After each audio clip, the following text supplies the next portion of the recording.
What's up, Carlos? What's up, baby? Let's get this episode started. What's up, everyone? I am your host, Edwin, here at Round One Sports Talk. And boy, do we have some interesting news to break out in the sport of boxing. Ryan Garcia has been all over social media saying a great many things. And he has a fight coming up this April 20th against the one and only Devin Haney. Now, quite some time ago, I had said something about a fighter, Errol Spence Jr., right? In particular. And I was careful about what I said, but I know what I saw. And I've been around the block for quite some time, and I've been around a lot of things in my life. And I thought coming into the fight with Terence Crawford, Errol Spence Jr., he didn't look right to me. In fact, he's always had like a droopy eye, and he's always like had this, but he's always had clear vision. And on the night with Terence Crawford, he looked off to me. I've seen that look before, and I made, you know, I I have an opinion too. I thought he was high coming into the fight with Terence Crawford. Then he talked about a shot that they gave him in the rib for a fractured rib they have that he had going into the fight. Now, I haven't been active like in the sport in quite some time, and I don't coach any fighters cur- currently. But if they came out with a new shot that you can put into your rib that I have no idea about, because according to what I know about rib injuries, they usually bandage you up and send you home and tell you to rest. There's really nothing they can do for you. Where's this mysterious shot? It's not a cortisone shot here. Like, you don't put that into a rib. Why would you do that? Right? So, I left the subject alone. I didn't go back and view it. I have no proof on this. It's just my opinion until today. Until today. I want you to take a listen to Ryan Garcia talking to a reporter about the situation between Errol Spence Jr. and Derek James and how the split came about.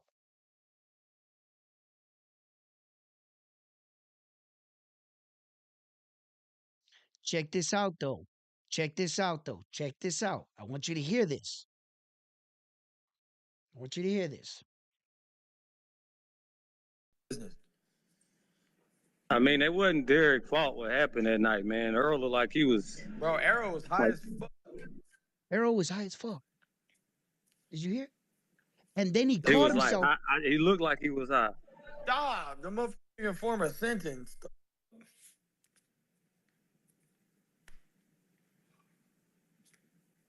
Did you hear that? I mean, like he looked weird, going like in the warm ups and shit. And I know Terence Crawford pretty good, but he not that much better than him like he did him, bro. Come on, he knocked him down with a jab.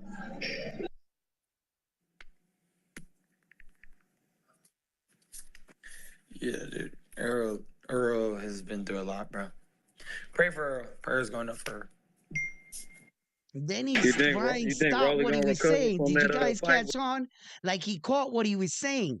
They're in the same gym with the same coach, and the coach is flipping on Errol. Maybe the coach something in him and like, yo, you know what? I think you're headed down the wrong path. I'm gonna need my money. I'm gonna need you to leave the gym and type shit, right? Athletes go through a lot of situations. I've seen people that never got high a day in their life, and then they break a leg or something, go to a doctor, gets pills, then all of a sudden 6 months later to a year, I see that same person, they're all doped up. Their whole life changed. They were never like that. I've seen those kind of situations before. For for for for Ryan Garcia to come out and to say that, and then the reporter like doubled down on it and was like, he looked weird. Listen, let's listen to that again. Let's look. On a fight I made less. Okay, okay. Let's hear what how the conversation all came about from the beginning. Error. He said, "Fuck Errol." What? Yeah, error. Oh yeah, he ain't with Derrick James no more. I Yeah, forgot. exactly. You ain't Derrick James. Fuck you, motherfucker. You folded. You didn't want to pay him some money. That's fucked up. It's all business, but still, at the end of the day, some shit up. How I pay him more on a fight I made less? Come on, motherfucker. Bro, and he been with you your whole career. What's wrong with you? How I pay Derek more on a fight I made less? Take it out. Pedro, let him know. So what was the split all about? Like it was just about money? What else is it gonna be about, bro? It's about business. I mean, it wasn't Derrick's fault what happened that night, man. Earl looked like he was Bro, Errol was high like as fuck. he That's was only like he looked like he was high. stop. The motherfucking form a sentence.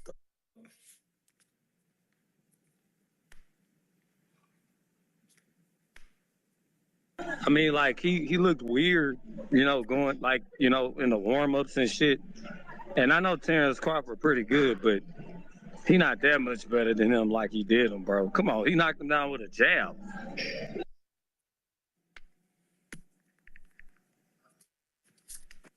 Yeah, dude. Errol has been through a lot, bro. Do a Pray lot. for Errol. Prayers going up for her. Yo, that's some shit you say about a family member that has drug problems. They going through a lot. Pray for them.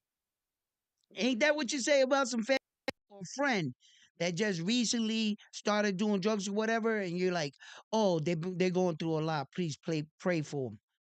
He backed out and he stopped saying what he was saying. But in a bit of anger and rage, he might have let the cat out of the bag here. Now I know Ryan Garcia has said a lot of shit, but some of the shit that he's saying, I don't believe it to be lies, right? And in this particular case right here, right? What has he got against Errol Spence Jr.? And why would he mumble? Was he high? Out of all the things he could have said to him, see, if you were throwing salt on somebody, right? You could have called him soft or bitch. You could have talked about the ass whooping he got. Oh, Errol left, man. Terrence beat the shit out of him. You could have said 100,000 different things. But to come out and say he was high? Wait a minute. That was real. And then not to mention, and not only myself, but a lot of people felt the same way. He looked fucking high. He couldn't even react to Terence Crawford's speed. He was so doped up. He couldn't, nothing. He couldn't even get started. He knows it. You see? So, look, and I said this, I don't know how you come off that kind of accident, car accident, have that many broken bones, that many surgeries, damn near a hip replacement, all that shit. What they give you, a Tylenol, an aspirin for all that? No, they gave you some pain shit. You was all up on Dilatas, fucking. I can imagine all the pain medication they put him on. And after months of being on that pain medication, you mean to tell me the doctor just cut him off and he was cool with that? If none of you guys have ever experienced drug addiction or kicking, then don't experience it. Stay where you are. You don't need to experience this shit, right? But whether you've had a family member yourself, a close friend in America, you've probably been subjected to someone that has drug use. And maybe in one form or another, either you might have helped them or you just stayed away from them, whatever way you decided to do it. I'm pretty sure you've seen it though, right? And I got to tell you, that's kind of what that looked like. And when Ryan said this, man, I was like, oh, man, look, I didn't really need Ryan to double down on it, but You can't just come out and accuse somebody of something with no proof. And I'm not coming out and accusing Errol Spence Jr. of this. I'm not. I'm just talking about a statement someone else said, and that I feel the same way. Do I have any proof on this? No, I don't have any proof. But sometimes I have two eyes, and I have a gut feeling.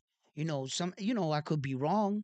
I don't want to hold the man guilty, but shit is adding up. It is adding up. Not the fact that it's not adding up, it is adding up. You came off those surgeries and that car accident with all that pain medication, bro. What happened to you? What happened to you, brother? And right after that, you got into another car accident. And after that, an attached retina. And after that, another attached retina. You've been on pain medication for a very long time, sir. And I don't know too many people in this world that can just get up and walk away from shit like that. I don't care how strong you are. The greatest of men and women have fucked around with drugs in one way or another, willingly or unwillingly, like an old lady going to an appointment and they give her oxycodone for a toothache and she becomes a fucking junk bomb. You just turn grandma into a junk bomb. They've done that here in America. I've seen it time and time again. People that should have never been in the game, that's how they get introduced to it. And from perks and then pills, it'll lead you right to that dope. Yes, it will. It's just a slippery slope. I haven't ever met a crackhead or an addict I've ever met in my entire life that I've stopped in the street and said, "Hey, when you woke up, did you say I want to be a crackhead when I grow up? Did you say you wanted to be a dope fiend when I grow up?" No. Shit happens. And it's obvious that shit is more powerful than than you. Because I'm pretty sure there's no woman in the world that says I want to wake up and sell my body again to get right. They have to do it, bro. You see? And these are things in life of addiction that every person doesn't deal with it the same way. Some people never come back. Some people take their own lives because of the fact that they can't even beat addiction. That's how powerful it is. You want to play around with something that powerful? Cocaine is the only substance on earth beside, I don't know about meth. I haven't, I'm not a fucking drug counselor here, but from what I read one time, that is the only drug that you become 100% chemically addicted from the moment you use it. Meaning the statistics of you trying it a second time is 100% is what they're saying. There hasn't been a person in history that ever did it once, walked away from it from eternity. No, it's just a matter of time before you pick it up again. That's what statistically they're saying. So when I found out that statistic, I was like, oh, hell no, you might not want to touch that, right? Right? It's crazy. So you might want to stay away from that one.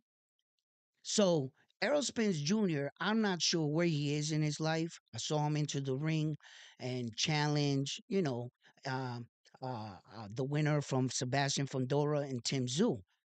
He looked pretty good to me. His eyes look clearer. His condition looked better. His shape looked better.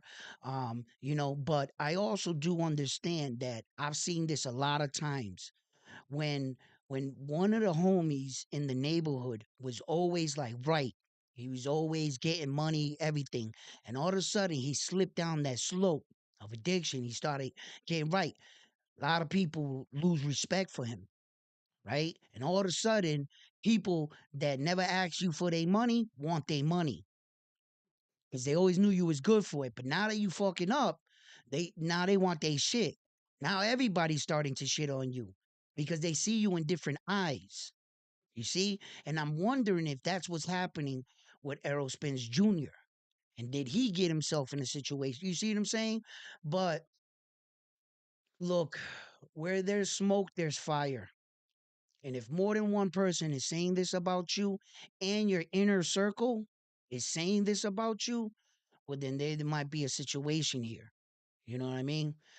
Whether or not he's already gotten the help and he's on his way to, or how deep he went, I have no idea. I have no idea. I don't even know what he was on. You know what I mean? But because there's 100 things he could have been on. And I don't know, but I'm concerned. I'm concerned for him, and I hope that, if this is what it is, he gets all the help he needs, and that he gets out early, because there's not too many people that can escape that, bro. That fucking vortex of drug addiction. That shit'll suck you right in, take everything away from you, man. I'm trying to tell you, it's crazy. But yeah, yeah. And then coming from Ryan, right? Ryan's all over the place, right? He's like for a fucking hairline he's on a tightrope doing his own balancing act. But that's exactly why I take his word serious. That's exactly why. Because Ryan, shit, he might be fucked up out of himself and just be revealing some shit. Addicts don't talk about another addict like that. When there was just 100 different things you could have said about that man. To call him out on that right there, that was a little different. I was like, you could have been like, yo, Terrence wiped you down, knocked you down X, Y, and Z time. You look shitty, this, that. You could have said anything. But I was like, mm. That's not good. That's not good at all.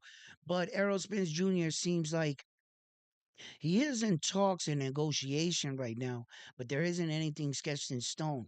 Seeing that the fact that, it was once. See, now, Terence Crawford, now they have him fighting the whole world right now. His name is attached to everybody in boxing right now. Haven't you guys noticed that? How many opponents have they already announced from like a week ago? And I'm just talking 7 days ago. How many opponents have they already announced for Terence Crawford? Didn't it start off with Conor Ben, right? You guys remember, right? Started off with Conor Ben, right? Then all of a sudden, Terence Crawford was going to fight Tim Tszyu. Tim Tszyu doesn't win.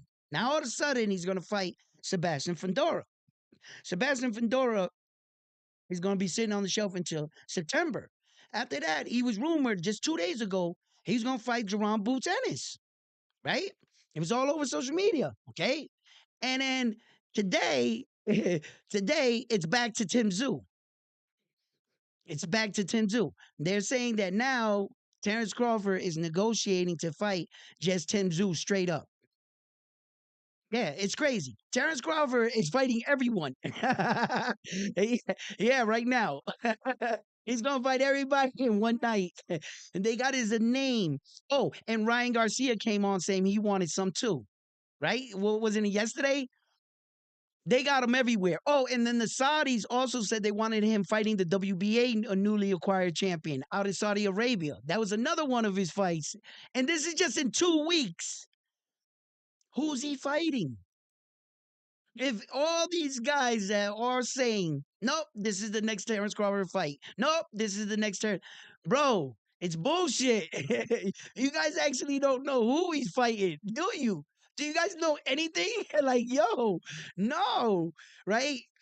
And they just keep reporting it, reporting. And I'm just saying to myself, I'm sitting back saying, look at this shit. When you're not fighting, you ain't got a fight scheduled. And the last time you fought was in July, you got to keep your name relevant, r- you know.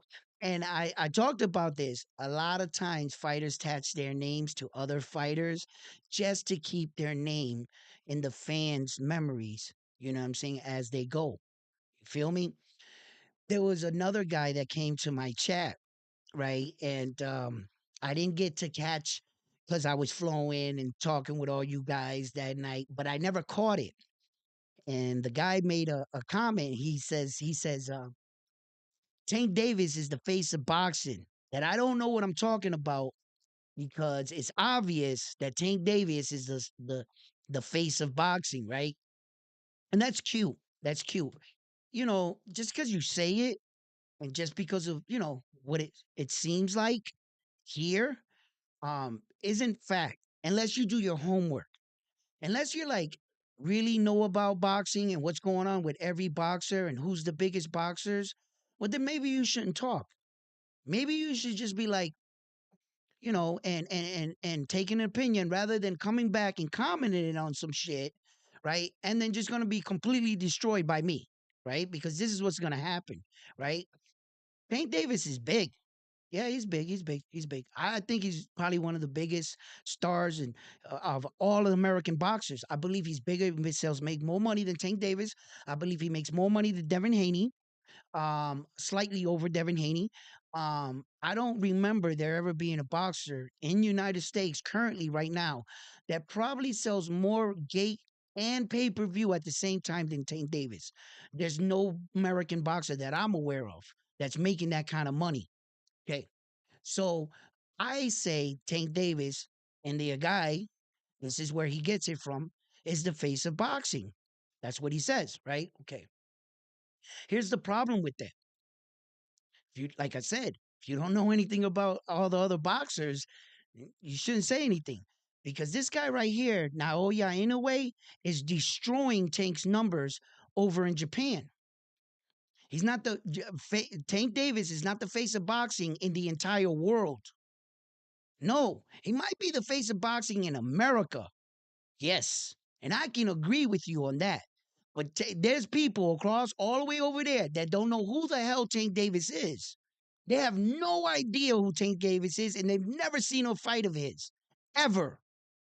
Right?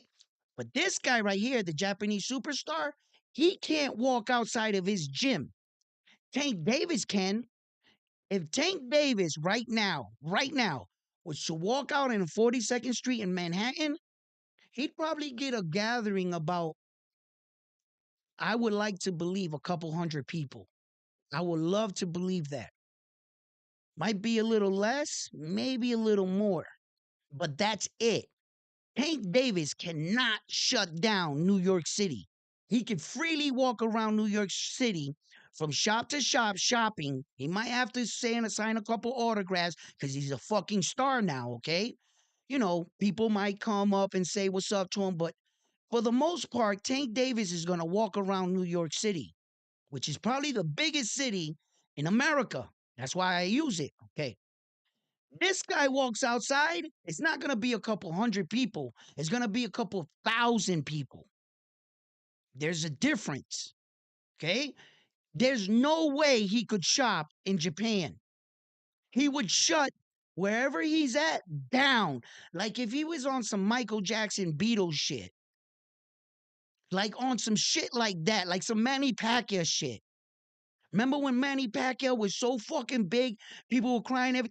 Bro, I dare you go watch some of his tapes in Japan. He sells more in Japan than Tank Davis sells in United States. Yeah.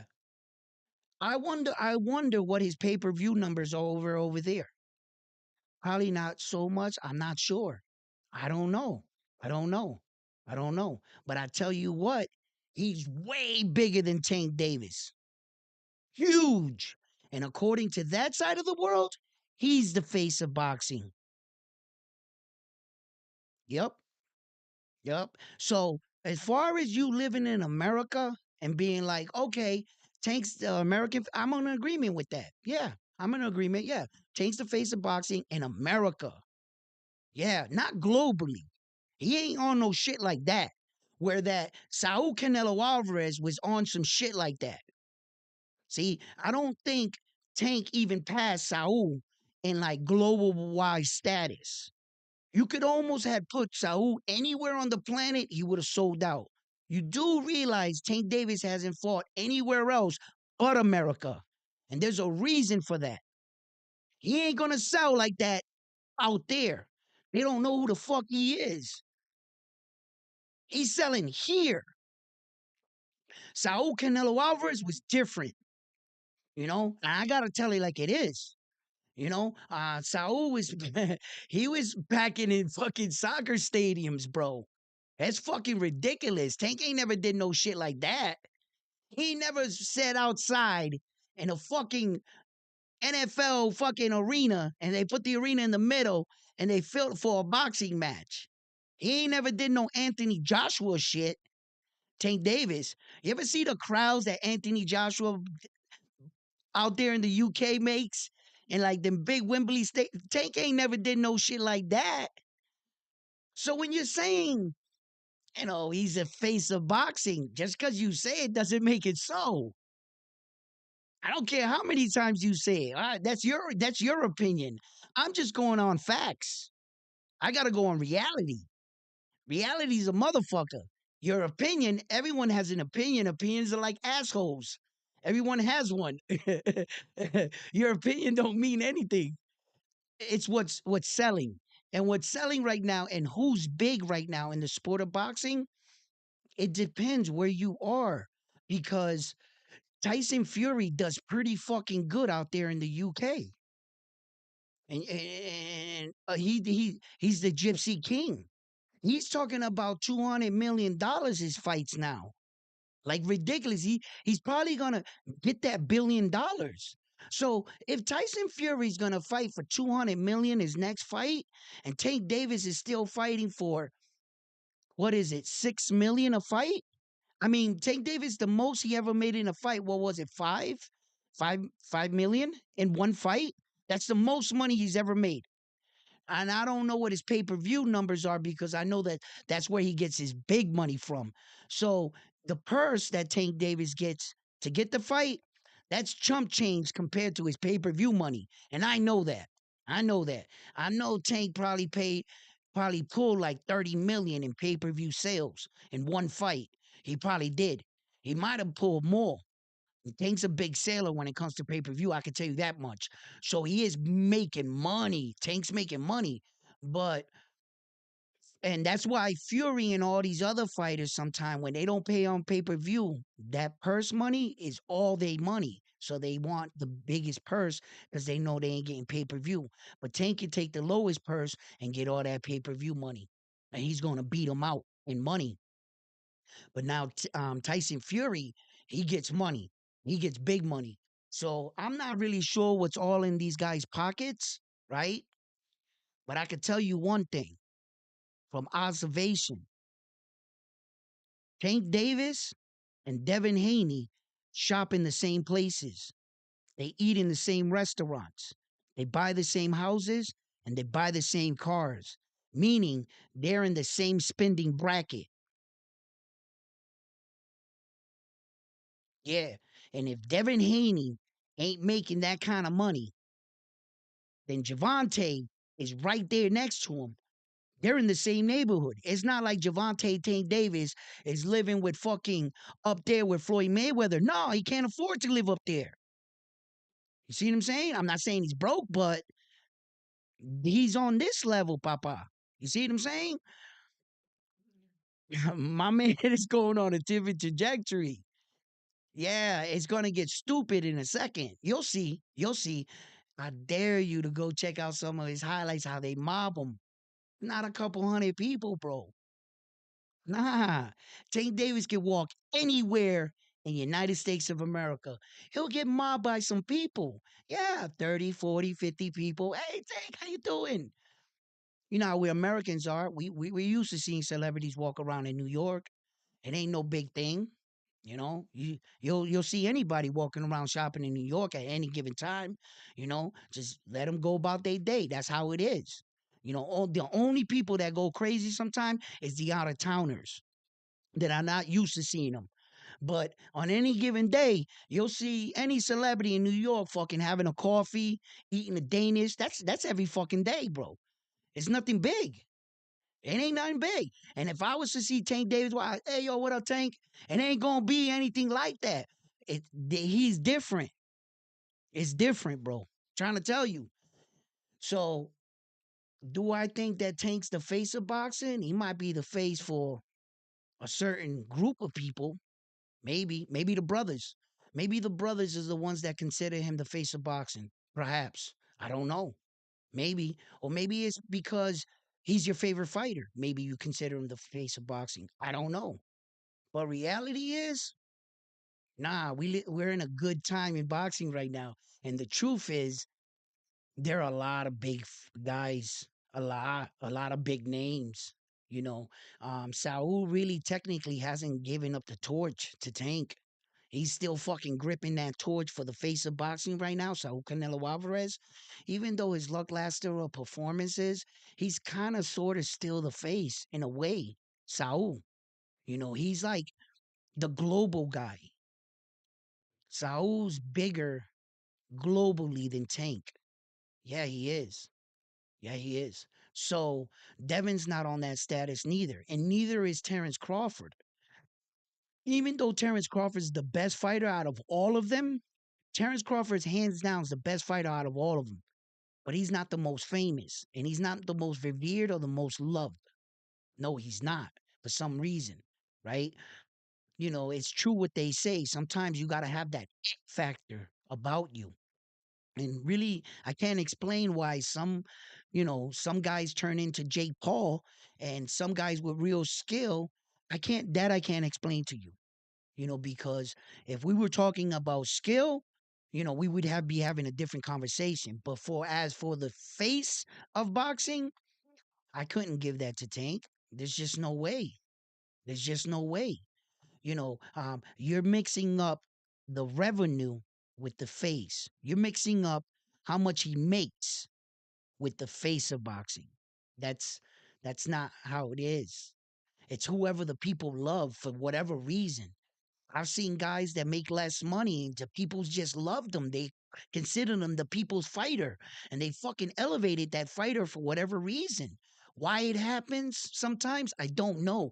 Why did Manny Pacquiao become elevated so high after losing 8 fucking times? Getting knocked out like that, time and time again. Why was he so revered? Why was he so loved? Why was it that it wasn't a couple hundred people that were fucking outside in the Philippines? Yo, it was waves and waves of people, bro. They almost wanted him to be the president, gave him the fucking key to the island, and told him to run them on his popularity of what he did. Manny Pacquiao was so fucking big over there, he couldn't walk around. People crying, throwing themselves at his feet, bringing him gifts. He's giving out money and they giving him gifts. They bringing him, poor people are bringing him gifts. Like if he was some kind of fucking prodigy or something. I have no idea why that happened or why Manny Pacquiao was revered like that. He had that it. I don't know what it is, but not every fighter would ever have that, you know. And if you're coming like a fighter that has impacted their country in a way that it was like Michael Jackson walking outside. Tank Davis has never done that. Tank Davis ain't never walked outside and had no Michael Jackson shit happen to him, where it was just thousands of people. That ain't never happened to Tank. Tank ain't never did no shit like that, bro. So he's not revered like that. But as in ticket sales, money, that's a different conversation. But for the face, I'm just I'm not in agreement with that. I just can't be because there's actually people that are like really bigger than him. Yeah. And I'm just like, I'm not sure about that one. And then he's gotta even argue with his own American fighters. Ask Terence Crawford if Tank Davis is the face of boxing. Let me see what he says. Ask Devin Haney if Tank Davis is the face of boxing. Let me see what he says. Ask Shakur. There's just he's not he ain't even he's still fighting with our guys. That's how good boxing is currently. That we're having a discussion like this about our American fighters. That goes to show you how strong we are in the sport. We are strong and we have superstars. We do, America. But it's hard to impress Americans. Oh, it is fucking hard. It is fucking when Americans have already seen the likes of Floyd Mayweather, Muhammad Ali, great fighters. It's hard to impress us because we're like we've seen that before. We've seen that before. This Japanese dude, he's like a one in a million. He's truly like one in a million, right? So I don't think they've ever seen anything like that out of a Japanese fighter. They might have seen it out of other fighters from different countries, them watching fights, but having one, they've never seen anything like that before. So they're really attracted to it. And it's like, whoa, you know what I mean? But in America, yo, we're Americans, bro. This is fucking America. I laugh when people say, "Oh, they're on TV watching like the most dangerous places in the world, right?" And they're saying, "Oh, this place is dangerous, and this place is dangerous, and this place is dangerous." And I'm looking at them, and I'm like, "No, no." They're like, "Edwin, where's the most dangerous place in the world?" So you're fucking living in it, America. All those other countries that you see, Russia, Ukraine, all them, all anywhere you anywhere in the world where there's a whole bunch of shit going on, I looked at them and I said, guess what? They're all here. All of those nationalities and all those people and all those races, they're here. You want to see horror? Just turn on your news. Look at every American neighborhood in cities. The worstest place in the planet is fucking here. It built us. So we've seen some shit. We've seen some shit in America. We're not easily impressed. So I'm like, I don't know about you, but America raised me. And uh, all that bad shit is right here. All them killers, they're here with us, right? So you know right, so but it's hard to impress Americans, it really is. So that status of having that boxer reach that plateau, it's just you gotta really have that it here. I'm not really sure why some men and women get it. I can't explain that part. I can't. I don't know why Conor McGregor became as big as he is. I don't know. I don't know. I don't know, man. Sometimes you want to say, oh, I know why, because they were good, they were skilled. No, not every legend gets mobbed. Not every best in their sport gets mobbed. I don't know if you guys know this guy, but Mighty Mouse Demetrius Johnson. He's the best UFC fighter to ever lived. He would never get mobbed. He'd walk outside, maybe one person, hey, that's Demetrius, give me your autograph. Maybe a little more, maybe, depending where you're at. But he wouldn't be like John Jones.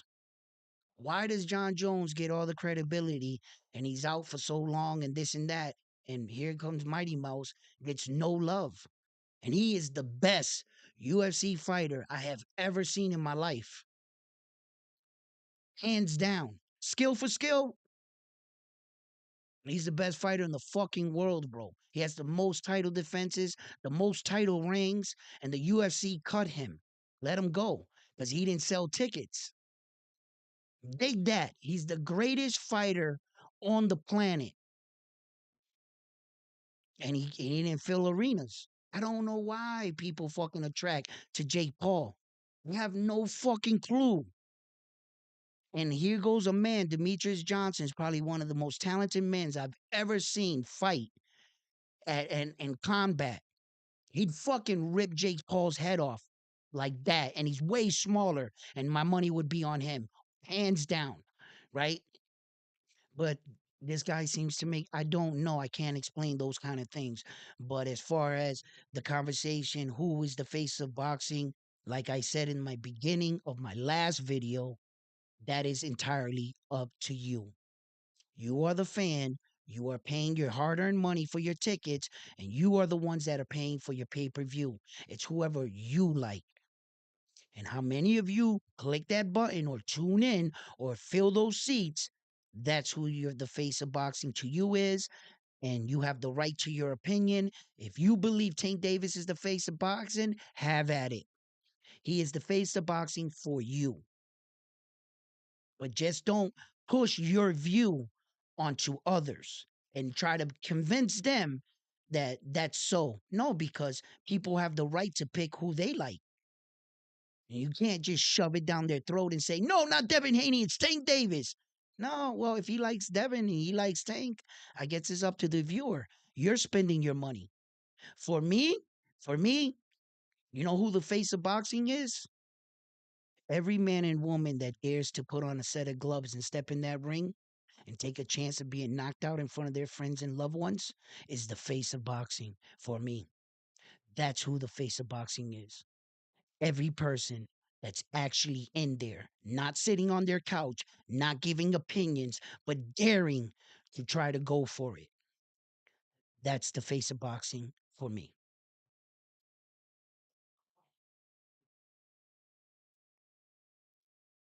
Let me read some of your comments. Who do I think is going to win out of Snake? What up, baby? Snake Splinskin.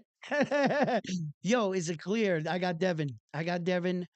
Um, you know, I'm hoping that Ryan makes it a better fight. And even in a loss, his stock can still go up. I believe that if Ryan Garcia loses horribly, his stock is going to plummet even further. Not that his stock is high at all, because according to what I'm hearing right now, I'm not even sure if the Devin Haney fight and Ryan Garcia fight is sold out yet. And that's crazy, right? I haven't checked on it, so it might be by now, but 3 weeks, 2 weeks ago, something I checked on it and it wasn't sold out. And I found that kind of to be an alarming, seeing that some of these fights on the same day they sold the tickets, it was sold out the same day within a couple hours. Some of these fights are gone. That you're not within a couple hours of some of these fights, and the fact that 3 weeks leading into the fight it wasn't sold out, I had some red flags. And I haven't checked on it. It might be like I said right now. It could be. I would have to look it up again. But I see that Ryan Garcia, if he loses this fight, he's in trouble. He'll be in trouble. He's got to win another fight. And you see, this is the same thing I talk about, right? Look at Jarrett Anderson, stunk up the place Saturday night, right? Yesterday, right? Um, that performance he put up against that guy, everybody started shitting on him. Even Tank Davis had a couple choice words to um, uh, Anderson there, right? So he turns around and says, I might retire before I'm even champion. I just want to get some money, get in and get out. Like, bro, your heart's not even in this sport. You're just going to get hurt, bro. Hey, weren't you cited just a few months saying that you were going to retire due to mental health? Like, you are a baby. No wonder you got that name. I think he should just start selling insurance right now and just get out of the sport. That way, at least he can walk away with some pride. Because with that kind of mentality and that mindset, and these guys have this fake vision of making all this kind of money. I don't know how they're making all this money without a belt. You would have to secure a belt first and then get big money fights. Inside of some of these guys' heads, I don't think they figured all this shit out. They really believe fighting a tomato can, they're gonna make millions. Fuck are you talking about? He goes, I'm just gonna make all this money and be out. Where the fuck is all this money coming from? And who is paying all this money to watch you fight a fight like that? That's why I say, just because you're a boxer, you might not be qualified to say some shit. Not every boxer can break down and know the ins and outs of boxing. They're just a fighter. That's it. I don't really think he sat down and somebody might have explained this to him. In order to get a big money fight, you have to fight for a world title, or at least obtain a world title and had lost it and became somebody and had a big name to put yourself in position to fight these alleged money fights. I don't know where they're finding these. How much money do you really think you stand to make, young man, with performances like that, not fighting any of the top 10 guys? Where's all this money coming from? It's just ridiculous. So, sometimes I hear boxers and I just I can read between the lines and see uncertainty, and I think Jared Anderson, he really just he needs to ask himself a few questions. Why did he even fucking start this sport for? if you don't want any of the accolades or the awards that come with it. You might as well just pack it up right now. Stop wasting your time. Stop wasting the fans' times and putting up these lackluster performances where you couldn't even knock out a guy that moved up from cruiserweight and had one heavyweight fight and didn't throw any punches. You couldn't get that guy out of here. But yet you're saying that you're gonna make all this money. We're gonna pay to see you fight who? Nobody wanted to watch that fucking fight. The UFC fights were on fire last night, bro. On fire. Yo, Max Holloway and Justin Gaethje. Max Holloway pointing at the center of the ring. And he did that before in his career, early on in his career. And he told Gaethje, "Meet me in the center of the ring for the last 10 seconds." And they went at it. Right? And um, Max Holloway caught him, but either one of them could have got caught. That's not what I find remarkable in that fight. What I truly found remarkable in that fight last night with Justin Gaethje and Max Holloway was the fact that technically Max Holloway was up to me 4-0 going into the fifth round. There was no need for him at 10 seconds to tell Justin Gaethje, stand right here. He was giving Justin Gaethje an opportunity of knocking him out. That's a ballsy fucking move. Typically, when you see a guy wiping a dude down and the last 10 seconds happen, he just walks around the ring like going backwards, putting up his hand, going, I won. Avoiding the action for the last 10 seconds, right? Just going back on his bike, raising his hand because he don't want to give this guy the opportunity. Not fucking crazy ass Max Holloway. That fucking Hawaiian fucking said, nah, stand right here, baby. Let's go. Oh, yo, and he laid him. Oh, yo, there was no need to count, nothing. He was out. I found that great, but that wasn't the best performance in the UFC fight last night. Justin Gaethje's knockout. It was probably the best knockout in the card, but the best performance out of the entire fight, all the cards. I would like to hear what you guys got to say, but I'm gonna say mine first, right? The best performance out of that entire card was those two Chinese girls, Wei Li and the other girl. That other girl was choked the fuck out in that first round, bro. If you didn't watch that shit, go watch this shit, bro. Not only did Wei Li sink that choke in with like 15 seconds left, she had like 15, 20 seconds left, and it was deep. Yo, that choke was deep. It was in there. She had her like this, right? Hey, yo, she couldn't even grab her arms no more. It was so deep, right? Yo, that little Chinese girl, bro. Listen, most men in the world would have tapped. Once that shit would have locked in back here and that grip would have came out, most men in the world would have tapped. Most women in the world would have definitely tapped, right? When she started panicking and her air went out, she was only using the air in her brain. She was trying to keep calm, right? The fact that she was going out and when the seconds ended, she let her go, she was out. Yo, her face hit the floor like this, all right? But in the rules, it says in mixed martial art, if you can stand up, then the fight will continue. So the referee couldn't help her. And she was conscious enough to understand I'm in a title fight.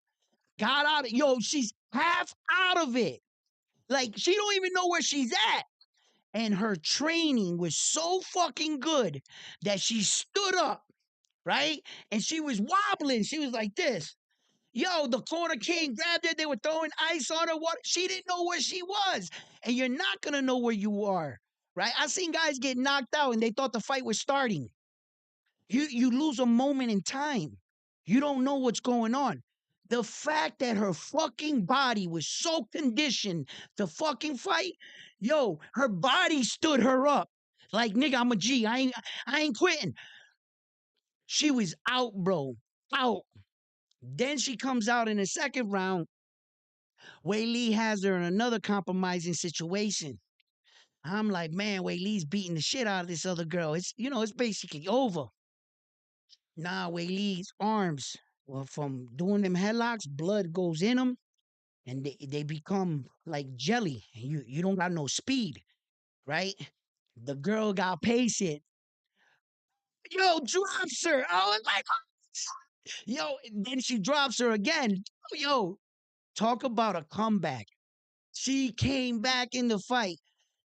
Lee closed it out the night. Her wrestling. The girl was tired. You know, um, Kudos to the guy in the corner for helping the Asian girl in the fight. When Lee choked her out in the first round, she was out, right? She went back to her corner. I don't think her corner knew some of the tricks of the trade. And the cut man steps in. You can hear it on the mic. And he goes, "Do you want me to wake her up?" And he goes, the Asian dude goes, "How are you going to wake her up?" He goes, "I can wake her." And he shook his finger and he jammed it in her fucking brain, bro. And he pushed the pressure right here like this. And if you're ever knocked out and your boy gets knocked out or something, and like the dude's gonna still fight and your man wanna keep going and you wanna wake him up, take your fucking finger, bro, and jam it in his nose and push it back. It's gonna wake him up. He's got the buzzing, everything is gonna snap out right out of him. He's gonna go, oh. And the club man knew to do that. And it kind of woke her up. Now, yeah, there's a difference between getting knocked out with a punch and getting choked out. There's a difference. Um, and I'm not sure if that method works for both, but it was enough to wake her up because when you get choked out, it's kind of like taking a garden hose and like shit like that, the air stops and you kind of like release it or the air come out. But when you getting punched and you get knocked out, that's a different kind of knockout, brother. That's different, you know. So, but it woke her up, man. But just her heart and her sheer will to stay in that fight, man, that's got to be commended. I know most people would have fucking tapped in that situation. I know most people would have just face planted and wouldn't have been able to get up.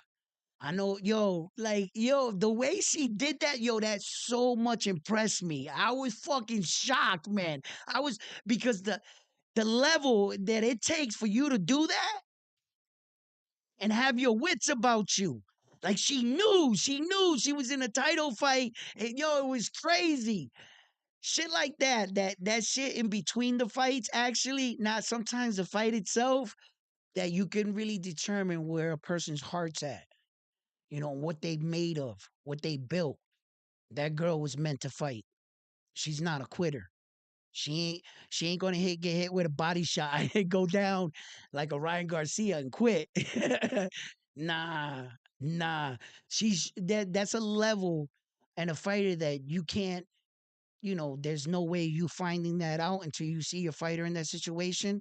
And if I was her coach, even in that loss, I would be so proud of her because I was like, yeah, man, you're meant for this. This is meant for you, this life. So, yeah.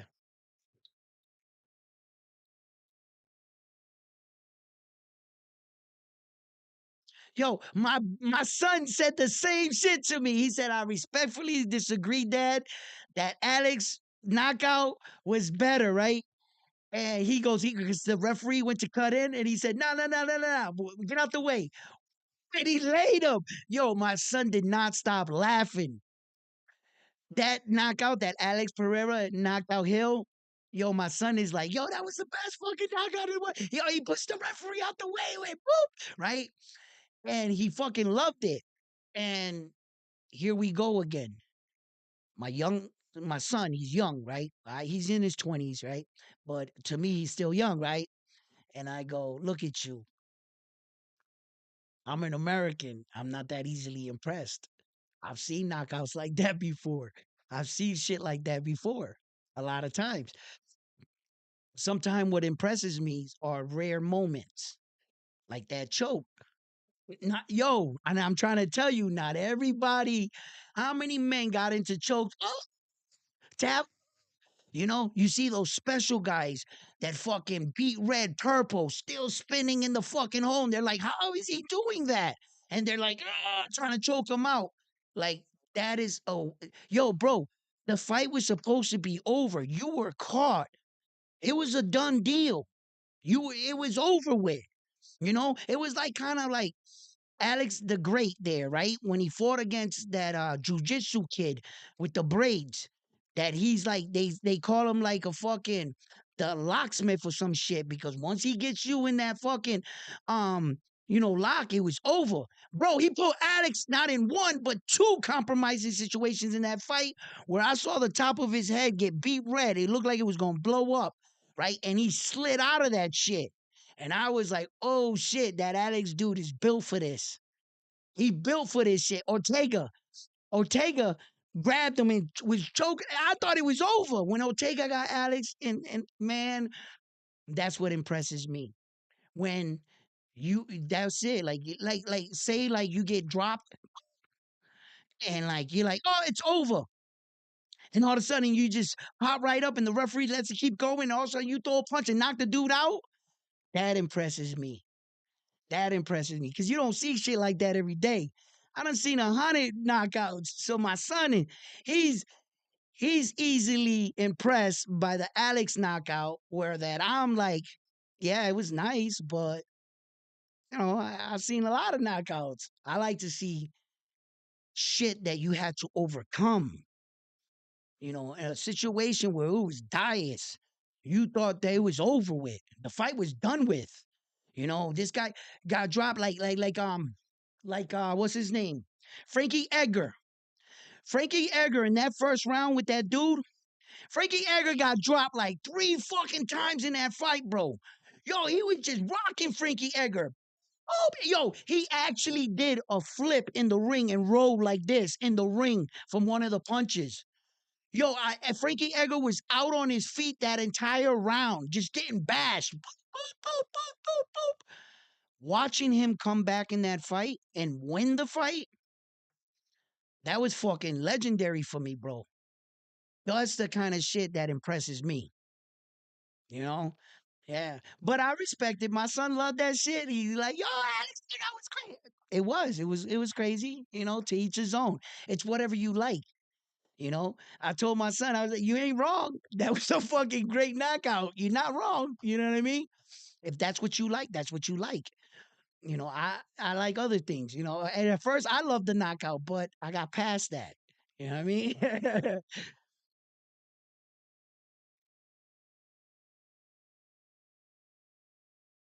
Oh, you young, you in your 20s too. My son is too, and he liked that shit.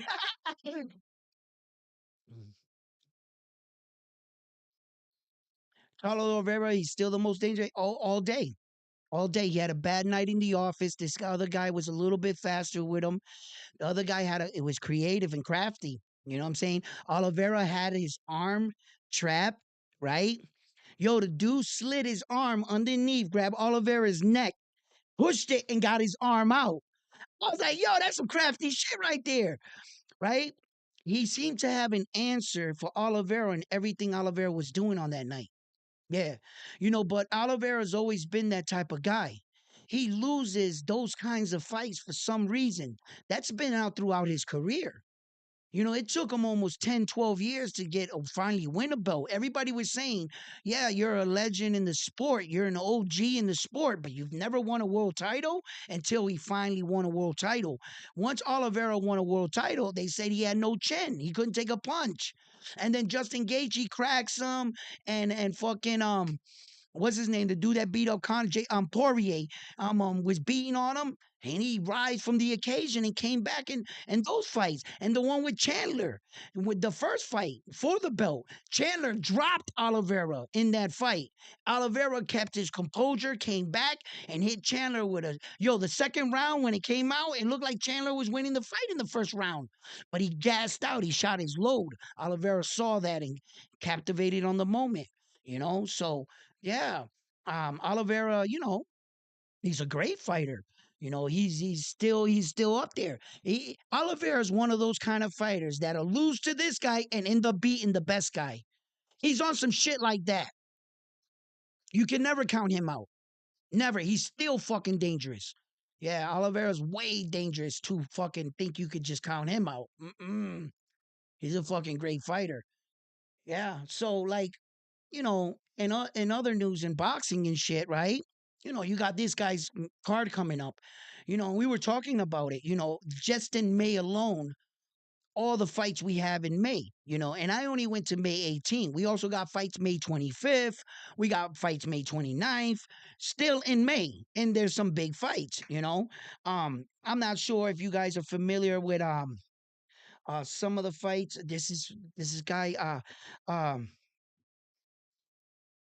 me belly me belly McBelly. I can't say this guy's name, man.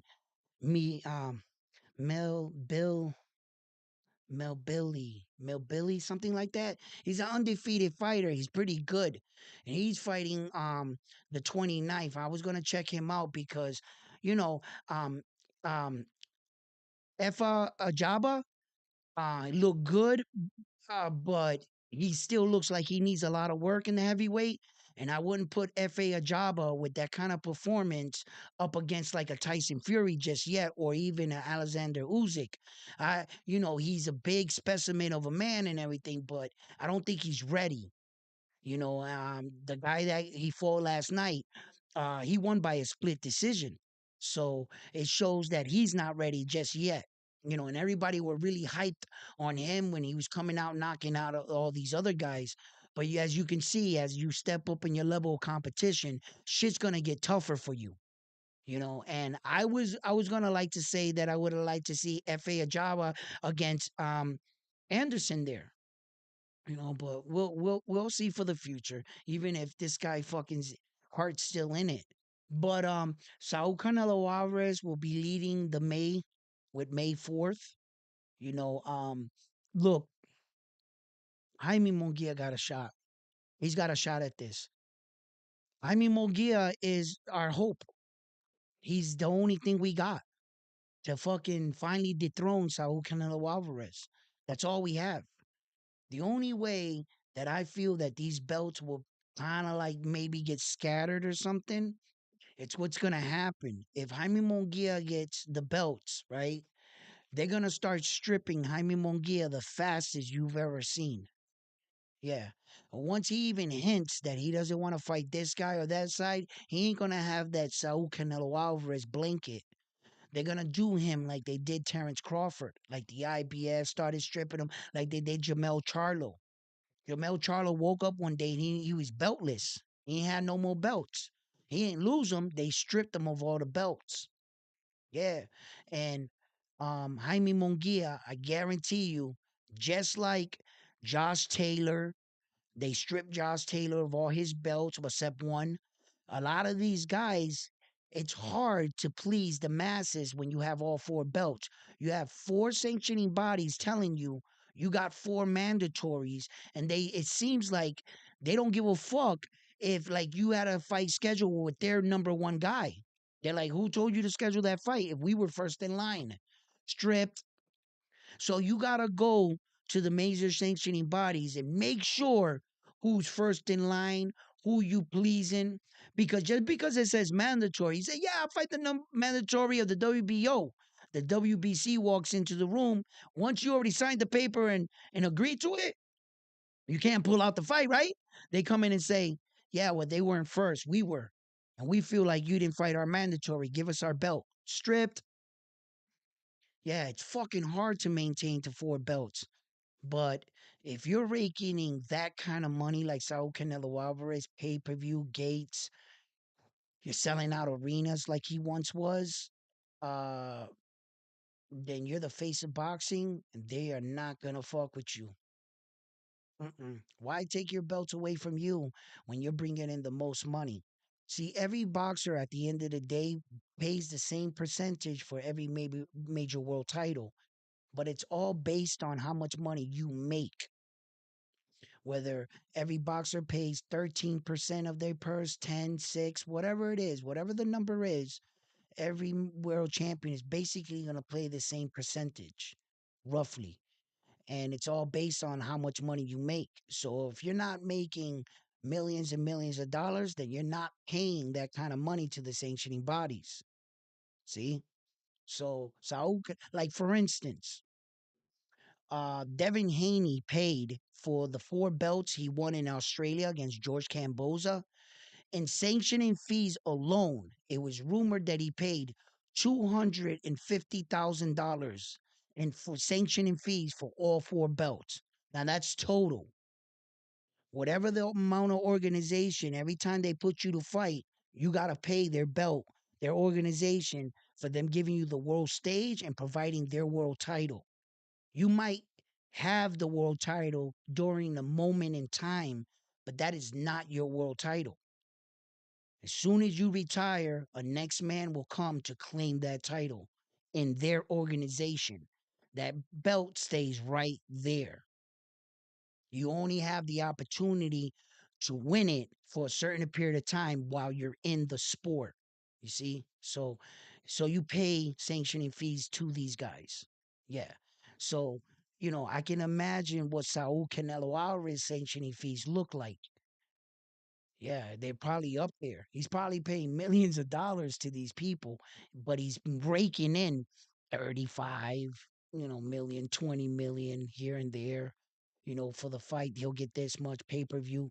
Saul Canelo Alvarez, I still think today, as of today in boxing history, I've never heard of an offer so outlandish and a contract so outlandish as the one that they offered Saul Canelo Alvarez, right? I've never seen this in the sport of boxing in my entire life. They offered him $55 million guaranteed. That was the entire purse. The entire purse guaranteed up front, and it gets better. 100% of the pay-per-view buys. I had to read that like 9 times. I was like, is he sure he's saying 100? Is he saying 100% of the purse? Or does he mean 100% of paper? It was like 100% pay per view. I had to read that same line like 9 times. I've never seen that in my life. That's insane. That the fucking companies and the network itself is telling you, you know what? We're not gonna even stand to make money off this. We'll give you all of it just to fight. That's unheard of. Mayweather has never even come close to that. They've never offered him like 90%, 80% of pay per view buys. The most pay per view percentage I believe Mayweather ever made from pay per view sales, I don't know. I think it was like 23% or some shit. It wasn't no dumb fucking 80%, 60, 70%. That's outrageous. 60% of pay-per-views for the fighter. You're not the promoter or the network TV guy. You're a fucking fighter. No, the fighter always makes the less money out of all these greedy motherfuckers. The fighter fights in the ring, gets paid the less, and the people that are not fighting in the suit and ties make the most money. That's how it is. It's always been like that. The guy that's killing himself gets peanuts. It's always been like that in the sport. Don King looks fresh as fuck, right? You guys know this, right? So to offer a fighter 100%, you gotta be out your fucking mind. And they offered that to Saul Canelo Alvarez. And when I actually heard Leonard LB actually say it out of, that they offered him the 100%, and then Oscar De La Hoya said the same thing. And then Ed Hearn said the same thing. Then I was like, that's no bullshit. They really offered this motherfucker all that money and all the pay per view rights. It was true. I was like, holy shit. And oh, by the way, he denied it. He denied it. So, oh, by the way, Saul didn't take that fight. That was to fight David the Monster Benavidez. If just in case let me add that in there. He also didn't take the fight. Yeah. 100 pay-per-view percent buys, 55 or 50 million guaranteed, whatever at the end of the word it said guaranteed. That's all you needed to say. That means when they say guaranteed, they have to pay you that money before you get in the ring. Not after. Not after the fight. They're tallying up ticket sales. They're tallying out pay-per-view. They're checking to see that everybody else gets paid. The last person to get paid in a fight is the boxer. Yeah. It might look like they're the first paid. They already got all the numbers. They know where the money's going. Then they write the boxer their check. Then they go back and they sort everything out, but they've already seen the number. Yeah. So the boxer ain't getting paid until that number clears.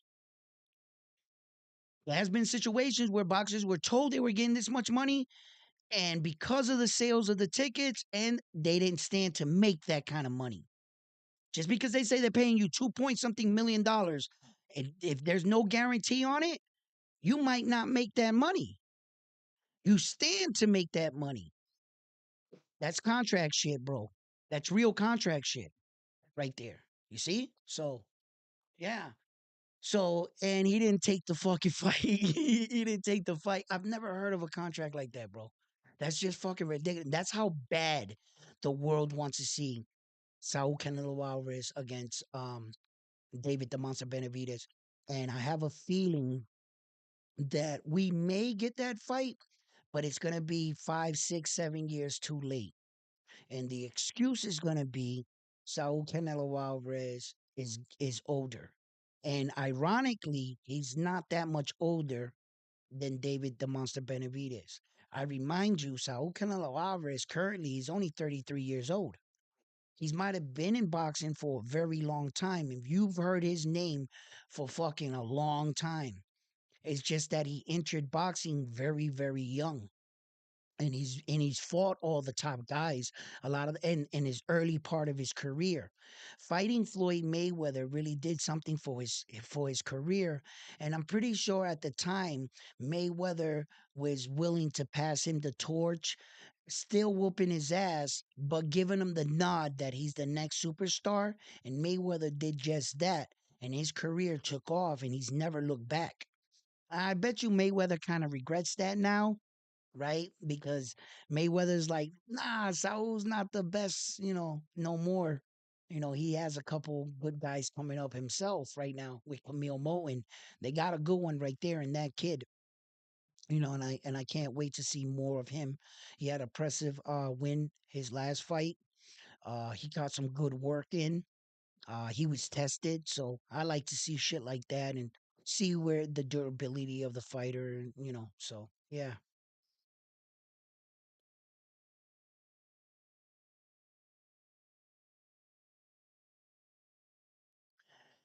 Um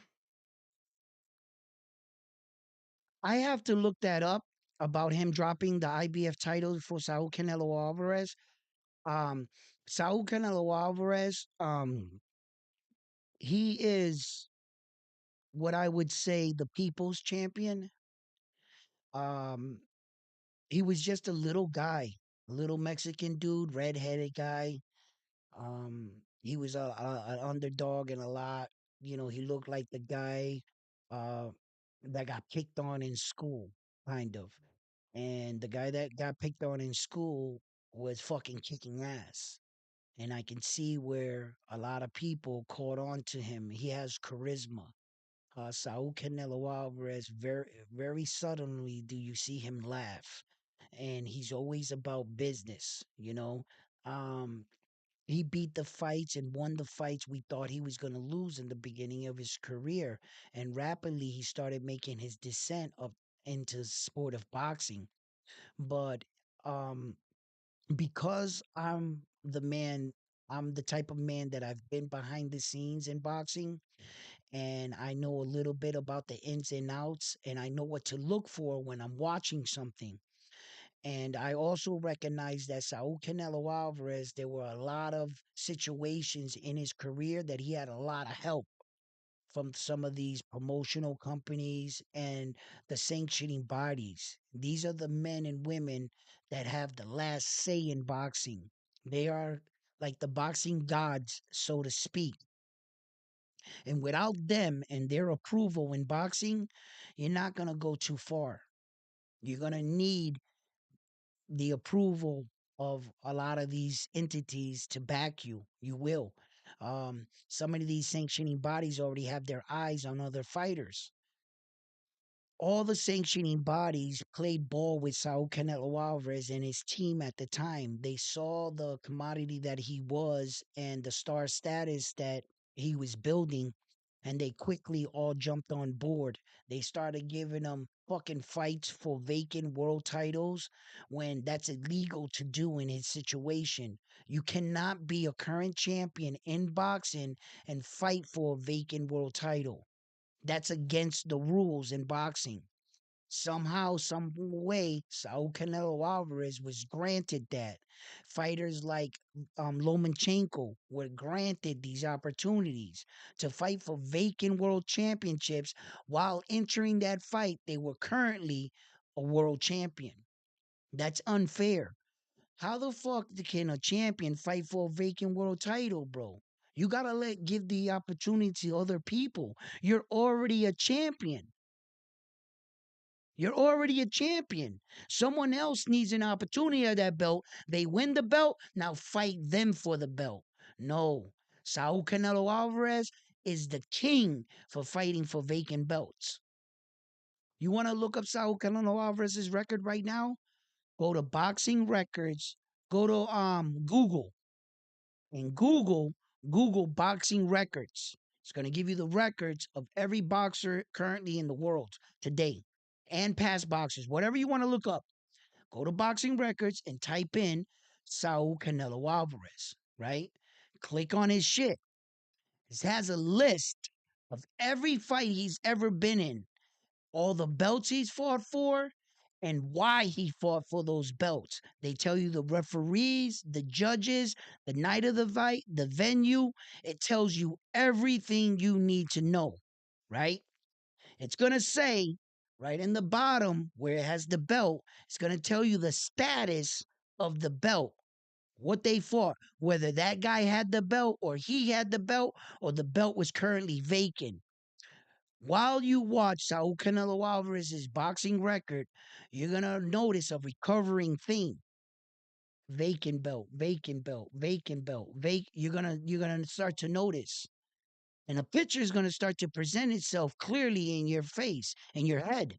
The truth is gonna start to reveal itself. That Canelo Alvarez is uprising. Yes, he had to win the fights on that night. Yes, I give them that much. Because no matter what they do for you or how much help you get, if you lose, you fucking lose. Canelo won time and time and time and time again. You can't take that away from him. He won the fights he needed to win. Did he have people helping him and backing him? Yes. If I was a boxer and I was coming into boxing and they told me, hey, Edwin, fight for this title in your second fight, you think I'm going to say no? Hell no. How are you going to say that? They put Saul Canelo Alvarez in this position too, where that he saw all these opportunities. They were opening the doors for him. And at some point, a lot of doors started opening. But are you not going to walk through those doors? If these people are fucking laying you out the red carpet, you're fucking right. I'm walking through that door. And if I was a champion and they said to me, hey, why don't you go fight for the WBC vacant? You're currently the WBA and the IBF champion right now. You have two belts, not one, two. It's against boxing rules to fight for that vacant belt, but we're going to make it happen for you. You think I'm going to sit there and say, you know what? That's not morally right. I'm already a champion. Give that to someone else. And then I'll try to fight them. Let's do it the noble way. Or you think I'm going to say, you're fucking right, I'll fight for that WBC title. Who's fighting me? Let's go. That'll be three belts. And that's what Canelo did. He was put in these situations by these people. All Canelo did was walk through the fucking door. You walk through that doors that many times and they make it that easy for you, this is what happens to you. At some point, he became too comfortable. He knew he was a great fighter, but his lack of being comfortable and the lack of picking tomato cans and your competition not being at that level, he knew he was no longer on David Benavidez' level. He did that to himself. You got too comfortable winning, fighting these fucking bums at the end. For the last past 5, 6 years, Canelo ain't been fighting nobody. He did that to himself. Had he been fighting good fucking competition and not sleeping on silk sheets and not letting the money in the allure, I understand. It's fucking tough. It's fucking hard as shit, you know? But it is what it is. I don't think that Saul Canelo Alvarez is the greatest champion the way they're portraying him. No. I think he had a lot of help, a lot of opportunities, but I can't hate on him for it. I would have probably took those opportunities too. It's hard to say no to that shit, you know, but he wasn't the type of guy that is the kind of champion like Terence Crawford is, like Naoya Inoue, the Japanese dude. They fought the actual champions. They actually went after the real champions. They got it out the mud. This guy went after each champion individually. And then the second time he did it, he beat the best champions, the two top champions in the world. He actually beat real champions. He didn't fight for vacant belts that a guy moved up 2 weight divisions to fight him. That guy that fought Saul Canelo Alvarez for that WBC world title wasn't even in that weight division. He was moved up 2 weight divisions to fight Saul.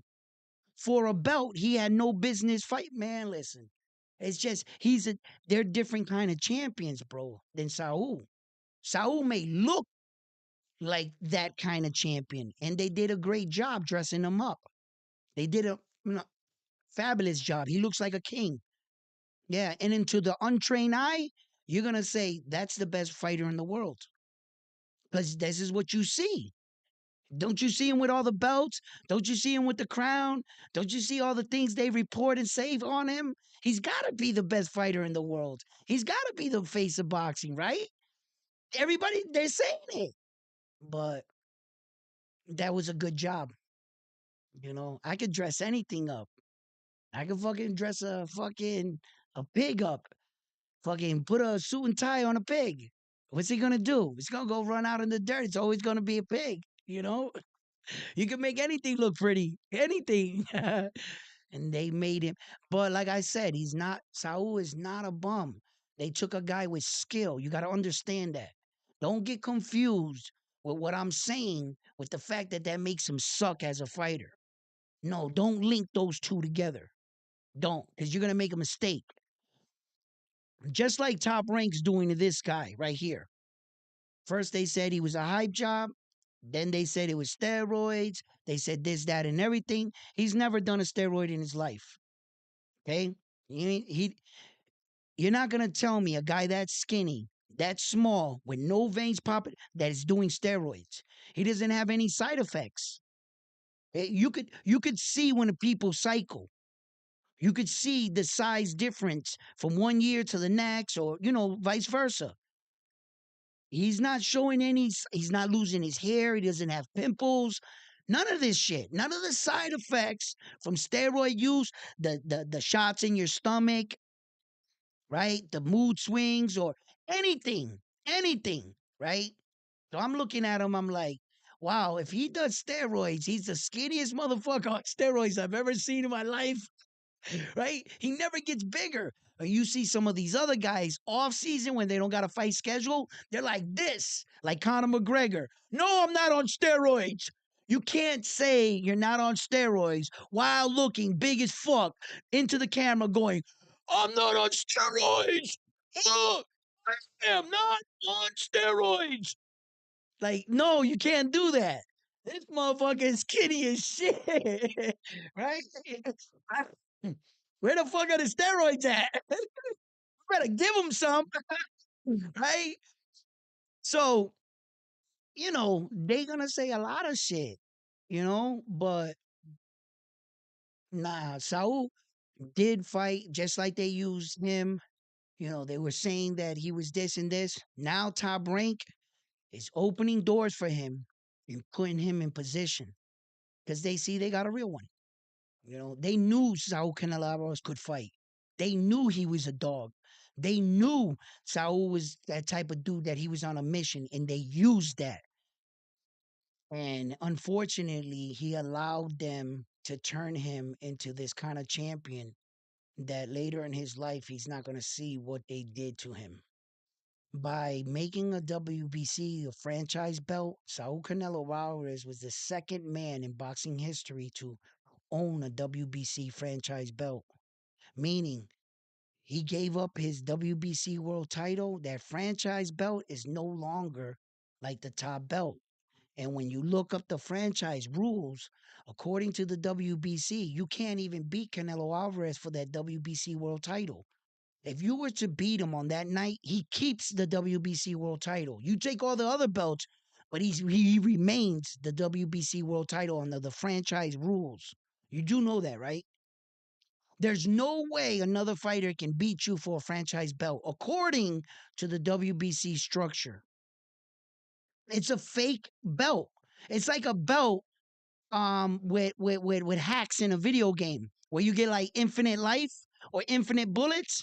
That they made up an infinite WBC title for Saul Canelo Alvarez. It's bullshit. That's bullshit, bro. How can you do that, bro? An infinite world WBC world title. Bro, what kind of shit is that? Are you serious? Listen, any one of you right now, please think that I'm lying. Think that I'm just sitting here talking shit. Really?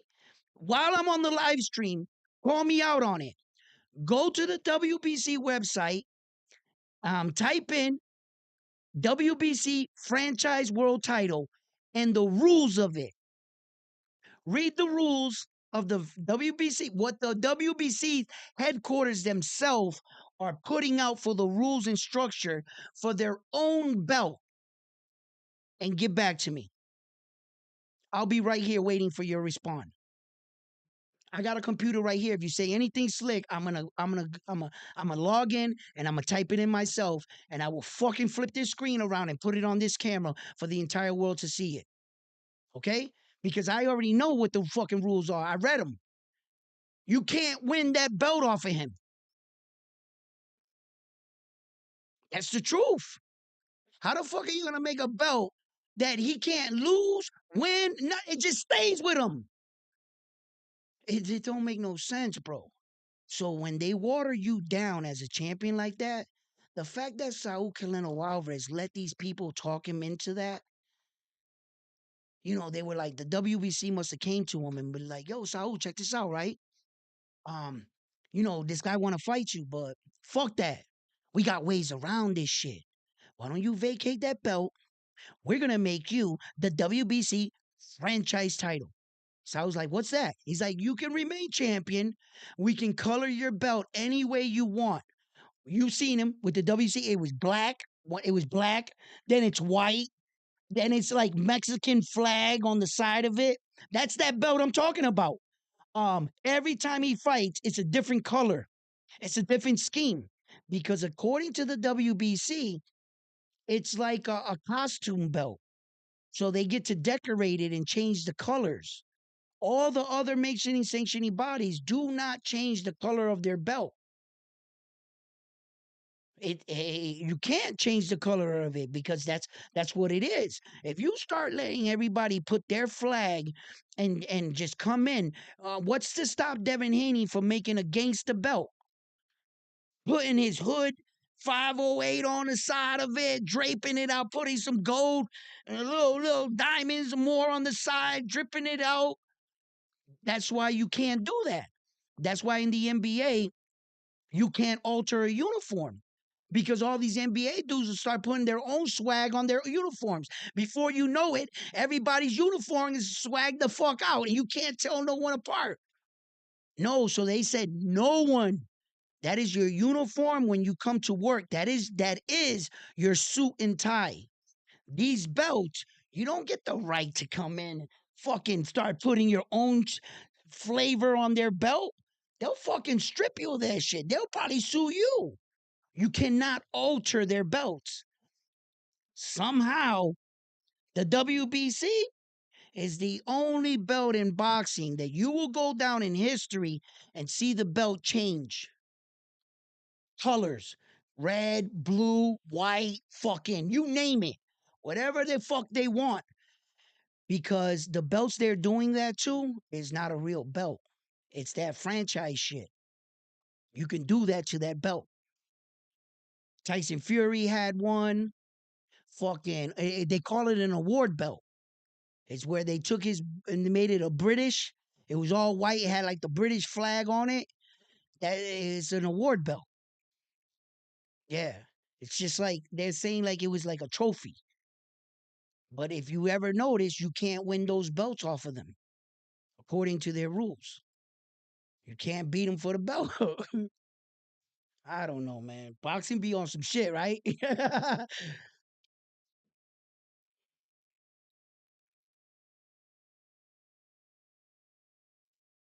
Currently there is no.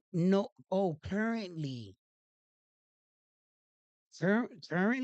Wait a minute, my man Carlito Papi.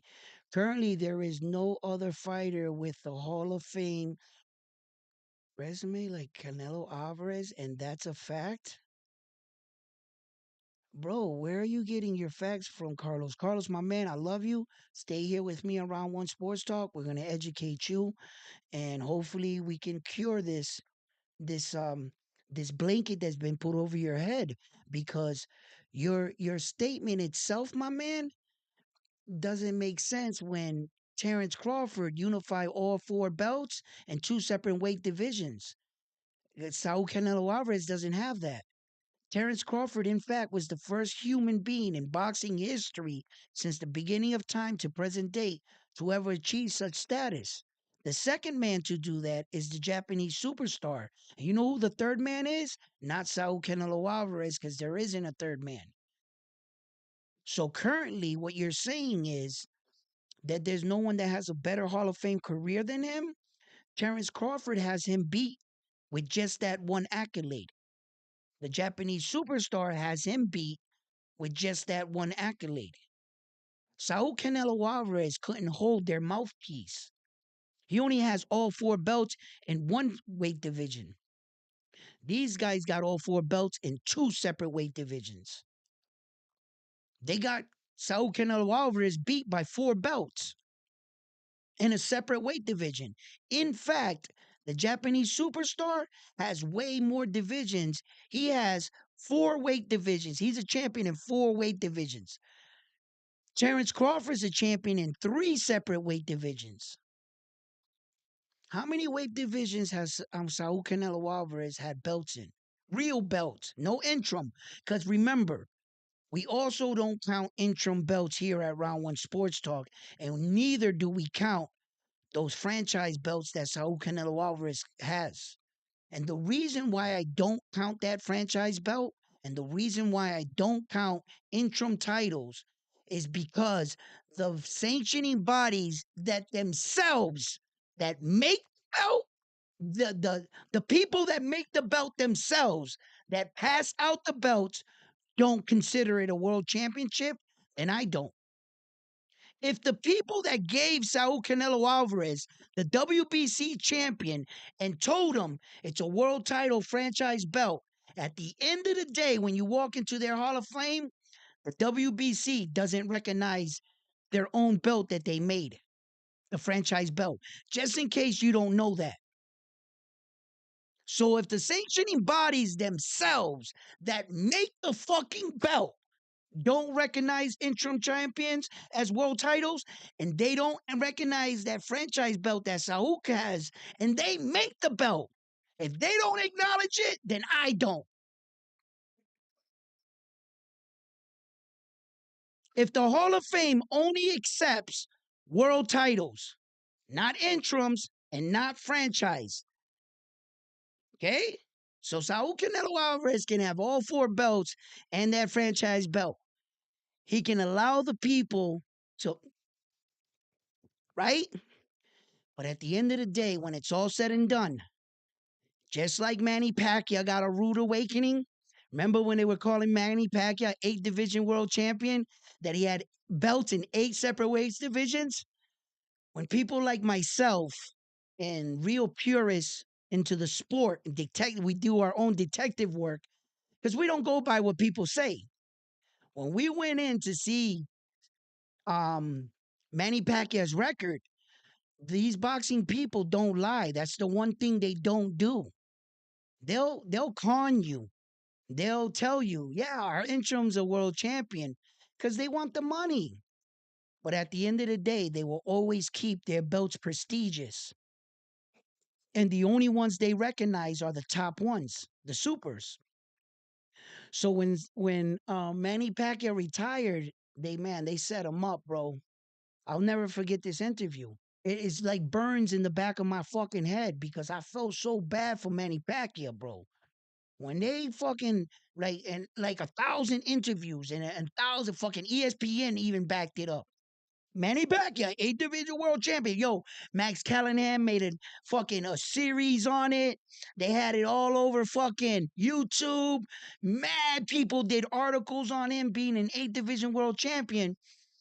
And when he retired and he went into the Hall of Fame, that the guy behind the desk went like this. All right, Manny, let's look at your historical career and what you accomplished. And they started going down the line with all those belts. And they started saying, hey, Manny, would you come here? Who told you these were world championships? These are interim belts.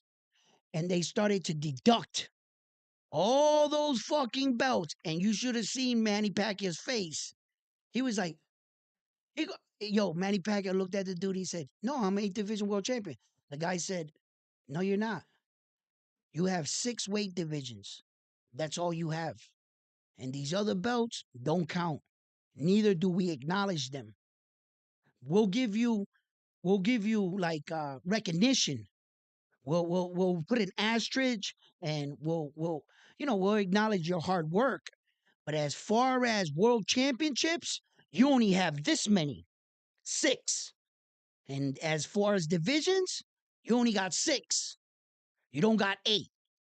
So in the Hall of Fame, when you go pay your ticket and you pay your money, you're gonna see the truth right there on the wall. Get back at me. He's not an 8. So all those lies, yo, every reporter, his coach, the promoters, they all lied to him, right to his face. Yeah, yeah, yeah, this is a world title. And man, he's like, yeah, yeah, oh, a championship. What happened when he retired? Yeah, they slapped him in the face with it. Yo, you should have saw his jaw, the way it dropped. It was like he was puzzled. He all he kept saying in that interview was, I'm an 8. I'm an 8. He couldn't understand it. And they were like, no, you're not. Yeah, because all those yes men he had around him his entire career, that's what happens. When the truth is not being Teofimo Lopez just the other night, I'm telling you guys, when he beat Josh Taylor, no. When Teo beat Ortiz, when he didn't beat him, but they gave him a gift. They gave him his WBO title. I dare you, go back right now, right after this interview, right after this show. They put the WBO title on him. They're giving it to him. They haven't even gave it to him yet. The guy's waiting to give it to Teo. Watch the camera at the end of the fight. Teo's about to slide his hand in here. The guy to his left had a WBC interim belt waiting to put it on Teo's arm. Teo saw it this time and went, skirt, I don't want that. And Teo didn't take the belt. He took the real belt, but he wouldn't take the interim belt. You know why? Because they fucked around and did the same thing to Teo. When he won all 4, he thought he won all 4 belts against Vasil High-Tech Lomachenko. It's amazing going into the fight, right? What happened was Vasily technically had 3 belts. Let me tell you, like the deep shit, because I've shared this, right? But there's a little bit deeper, right? When Vasily High-Tech Lomachenko came into that fight with Teo, Teo had 1 belt, Vasily had 3. But Vasily had 4 belts, to tell you the truth, coming into the fight with Teo. He had 4 belts that night. Stay with me, I'll explain. Watch.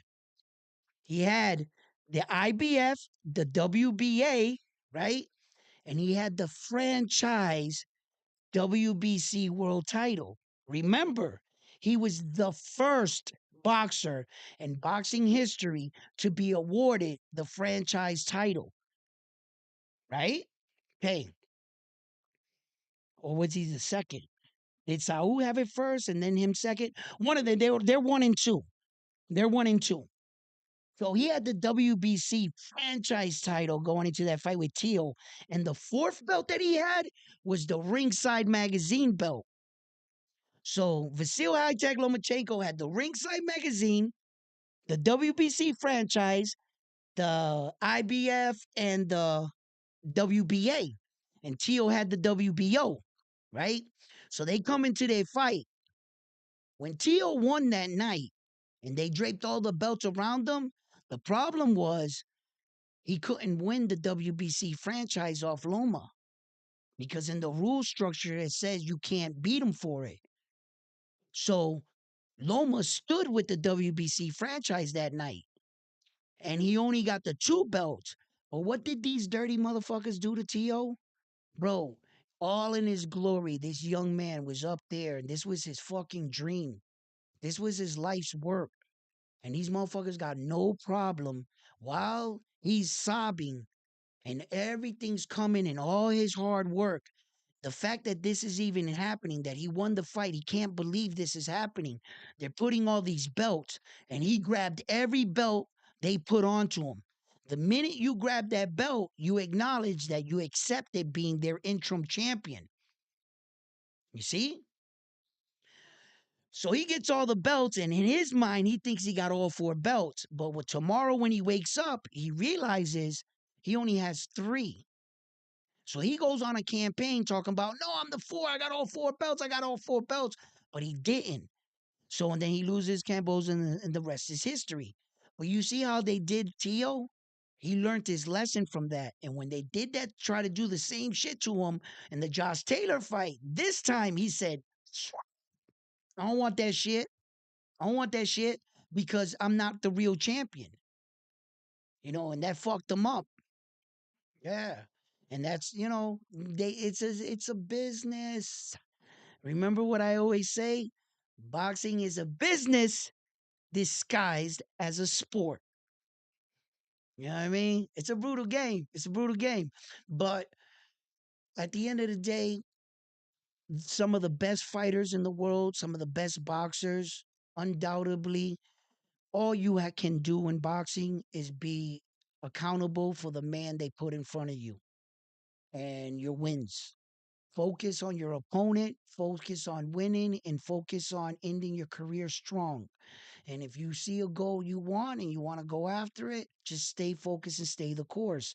For the most part, your career will be your career.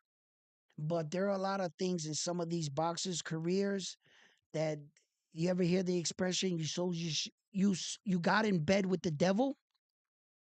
Saul Canelo Alvarez got in bed with the devil in boxing. He was great, talented, if not, was going to go down anyway as one of the best boxers in the world on his skill alone. They knew what they had in Saul Canelo Alvarez. It's just that they played too much games with his career, and now it's reflecting on him as a fighter, and it's fucked up because now Saul bought so much into this, and he allowed himself to play the game like this. Now he looks like a puppet when in fact he's a fucking warrior. Saul Canelo Alvarez is a fucking stone cold warrior that got sucked into the system of the game of playing the boxing game, you know? And with all that came a lot of money and fame. And it's hard to say no to that. I'm not sure if I can honestly sit here and say I wouldn't have took the route of a Saul Canelo Alvarez. I probably would have fell for that shit just like he did. Yeah, I'd be sitting here being criticized by the world and shaking my head in my house wondering where I went wrong, knowing I'm this kind of fighter. Why did I agree to a franchise belt? Why did I let you attach me to that kind of champion? Other champions are not going to respect that belt. I'm over here beating my chest with a franchise belt, but I'm calling myself the best? Like, why did I do that? Why did I water down my legacy at my championship throne It's fucking watered down with shit like that. Those kind of moves. I allowed them to talk me into these kind of moves and to like avoid these kind of guys and take these kind of fights and shit because I knew that I wasn't training as hard and I couldn't fight the top guys because I was only now training when I had a fight scheduled, not like it was when I was younger that I was training all the time and my heart was really into it, and I can't say that I wouldn't have done the moves that Saul did. I would love to sit here and tell you that. Yeah, I would like to tell you that I'm a different kind of man and that I'm cut from a different kind of cloth and that I'm a different kind of tough guy. Yeah, I would love to tell you that. But reality is much different and money moves mountains, bro. The fact that you want to change your family and you got your family behind you with their hands out, you buy your daughter a dress or a car. The next year, that shit ain't good enough for her. You know what the payments on a Ferrari are? Yeah, I'm not sure I would have made. And that's what pisses me off about great fighters like Saul Canelo Alvarez, because deep down inside, I know who he is. I know exactly what kind of fighter he is. He's a great fighter, man. But they just used him. They used him, man, for his star status and for his popularity. And he had that it factor. Saul Canelo Alvarez 100% had that it factor. And they knew it. They watered him down, bro, with the allure of all that money, man. But he's a great fighter, bro. He just allowed these fucking sharks to put him in a bad situation, and that is all. That is all. I really don't have anything against Saul. I really don't.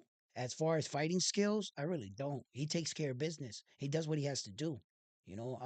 Maybe he's not, at the point of his career where that he's was once finishing these guys like he once was, but I definitely don't take nothing from that. He still can beat fucking 90% of these guys that are active. He sure can. So you know, but yeah, that's my opinion on what was going on and what's happening with Saul, and my opinion on the game and the dirtiness behind it. It's just these are some of unfortunately these are how some things play out. Yeah, but yeah,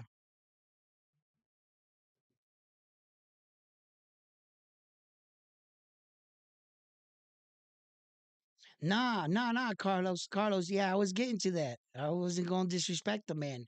Nah, if you thought I was just gonna get on like this bandwagon until you wrote that, until you heard me talk, like nah, I'm listen. I don't I don't dislike any boxer ever. There's not a boxer I really dislike at all. But I'm critical to boxers and I will call them on their shit in some of the moves. But when it comes down to fight night or skills, I'm gonna call the skill fighter, and I'm gonna say it the way it is all the time. I'm going to tell you who I believe is in the fight and stuff, but as far as disrespecting or putting down Saul because I believe his business moves reflect his skills, no, I said that in my video. I will not allow myself to vision it like that. As far as skill wise, Canelo is up there with elite fighting shit. Business wise, and what they did to him is just a different story. It's just he, and like I said, before I even think about disrespecting him, I quickly put myself in those shoes and said, I probably would have not said no neither. So I would be exactly Saul Canelo Alvarez. I can't say I would love to sit here and say that I would have had, to say no. I've never been in that kind of situation. I don't know what kind of money they threw at him, for him to take that belt. For God's sake, all I know behind they gave him $30 million and told him to take the belt. I have no idea, bro. I don't. So, I'm not sure I could have said no to that kind of money, you know. But yeah, guys.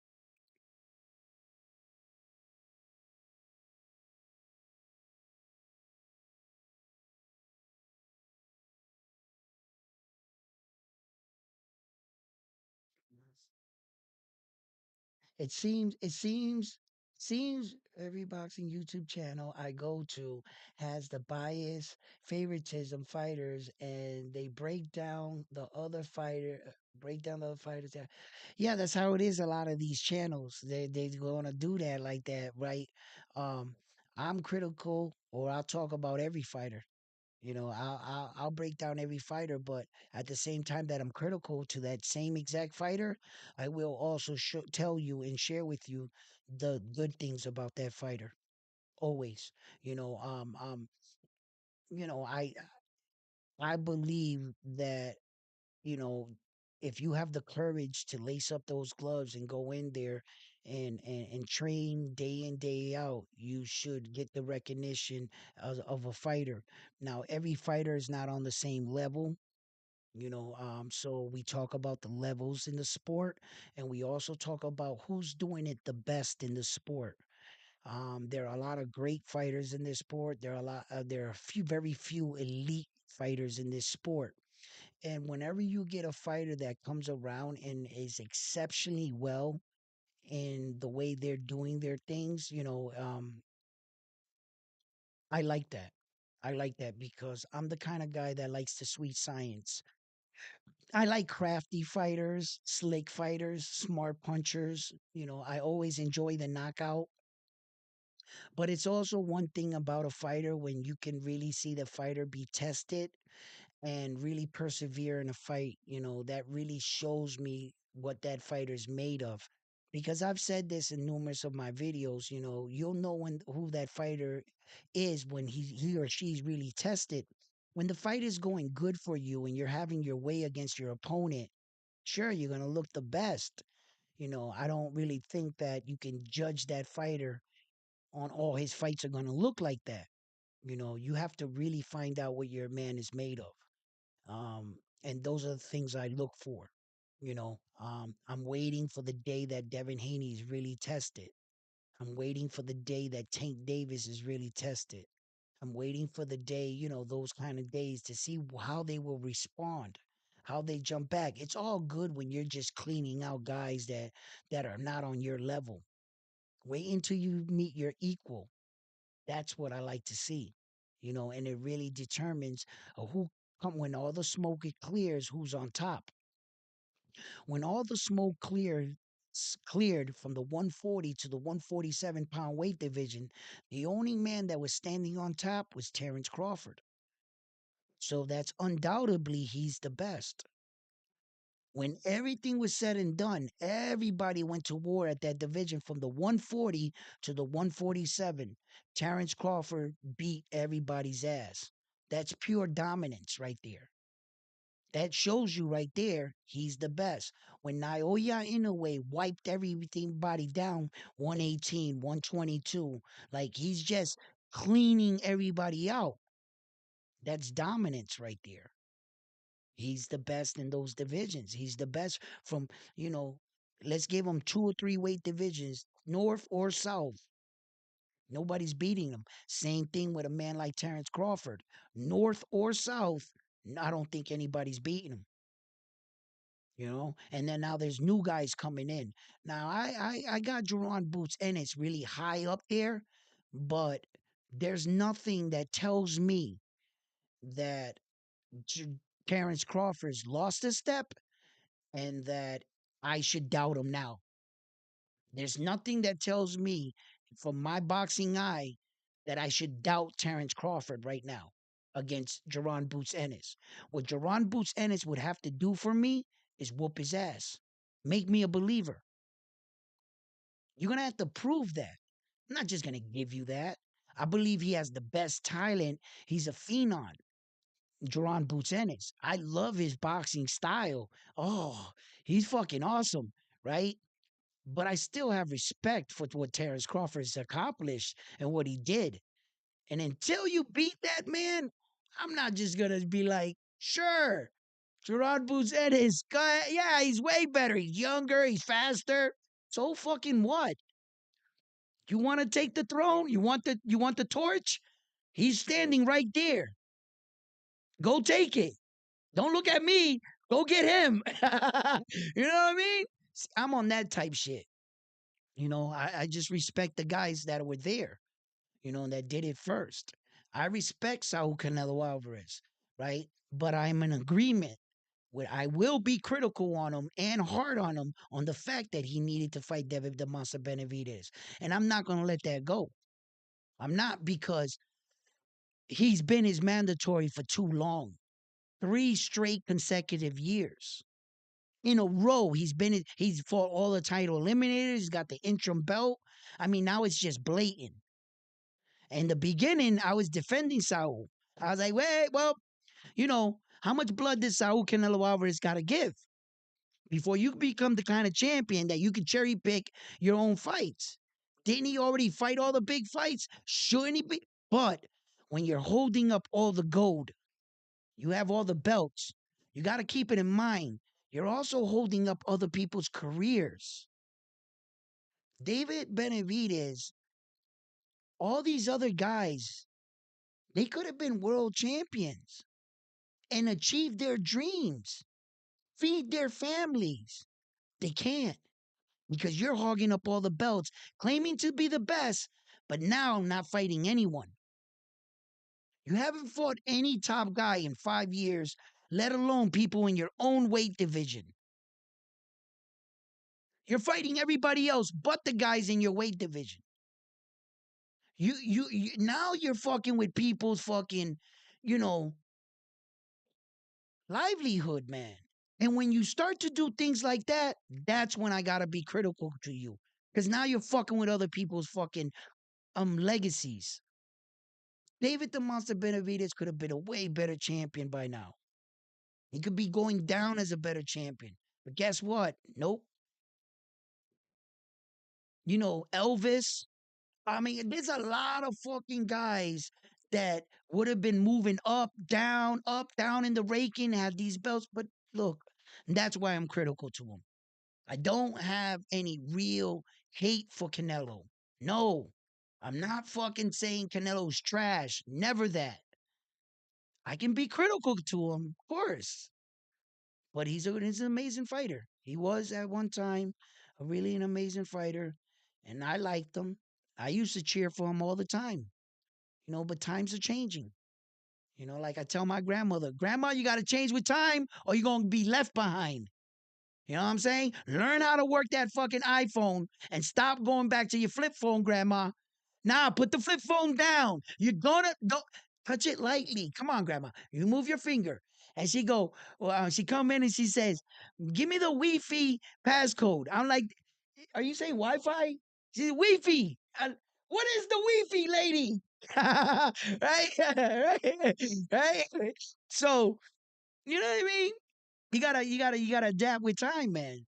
You gotta change with time, or you're gonna get left behind, bro. And I think just Canelo Alvarez really needs to, like, yeah, man. Look, if you want to portray the image that you're still a champion, vacate all the real belts. Keep your fucking franchise belt, the Linero and the ringside belt. They can still give you the image that you're a world champion, and the rest of the people can live in the division. But when you're holding up everything else, that's not cool. So I'm gonna call you on that. Sorry, unfortunately, I'm gonna call you on that. That's all. But I got no real hate for him. Any of their lifestyles being drunk and looks real bad. Listen, what these fighters do outside. Listen, let's just keep this funky. I mean, I'm critical to Canelo, and I'm critical to everybody, and I'll be critical to David the Monster Benavidez. Let's take a trip down memory lane. If David the Monster Benavidez wasn't out fucking doing recreational drugs, he wouldn't be in the situation he's in. He didn't lose the belt, he got stripped for doing cocaine. If his ass wasn't out doing fucking cocaine and drinking, he would still have his fucking belt. Now, wouldn't he? This is all done. And you got no one to be mad at yourself, David the Monster Benavidez, but yourself. Because if you were pure in the sport, you wouldn't have been out getting high and they wouldn't have stripped you. You see? So as much as I am upset that the fight's not happening, I'm no fool on how we got here. I'll tell it like it is. David the Monster Benavides needs to take his part in his side on the street. He needs to fess up for what he did. His dumbass went out getting high and he got his belt taken, and look what it cost him. Look everything that it cost him and how Canelo Alvarez kidnapped the fucking belt. You feel me? You know, so I'm now no fool to that neither. You know, but it is what it is. You know what these guys do outside of the ring, all this money, the women, the lifestyle, bro. Look, they don't give you a manual, you know, and you may think that shit's cool. I'll do this one, and you don't see shit spiral out of control. That's what happens when you hear the expression "fuck around and find out." Fuck around and find out, and this is what happens to some people, right? So you know, we're all humans. We all make mistakes. We're all lured into things. Some of us don't make the right decisions. Some of us are the kind of people that are purists, that it's only one way. And I get it. I get it. And some cut corners, and some take favors, and some get in bed with the devil. You know, shit happens, baby. We all are individuals, and so ain't all these fighters and boxers. And when you have all this kind of money and all these kind of situations, you know, things can get foggy and you can lose your way. Fighters like Saul Canelo Alvarez, once upon a time, lost his way. He really did. You know, and the quest of what kind of champion and how you're gonna look amongst champion when it's all said and done. Not even his own Mexican champions now are starting to turn on him. You hear them all the time. Julio Cesar Chavez, Oscar De La Hoya, and all these other guys. Ask them, do they consider him the greatest Mexican champion? You know, they're gonna be like, at one point in time, yo, he was definitely headed that way. He was like, I almost saw him on the podium for the greatest Mexican champion of all time. I almost visualized him on the podium. And then at some point, man, all these greedy motherfuckers destroyed his career. You know, not destroyed it, but they watered it down. I can say they watered it down. Not destroyed it, but they watered it down.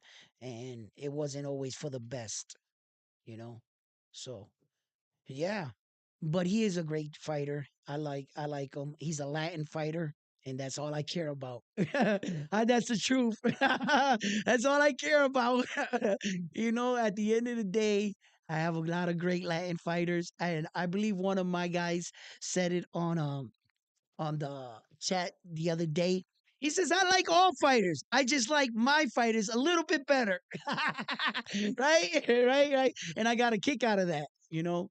I was like, yeah, I hear you, bro. I hear you, you know. Um, and that was Bam Bam Boogie. He said that. But yeah.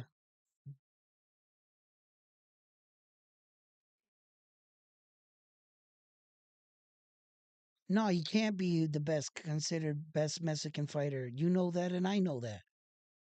You know, he can't be for a lot of reasons. Testing positive for P.E.s, steroid testing. Canelo Alvarez came on and said, "No, I did not take the steroids." Well, then what you do, Canelo?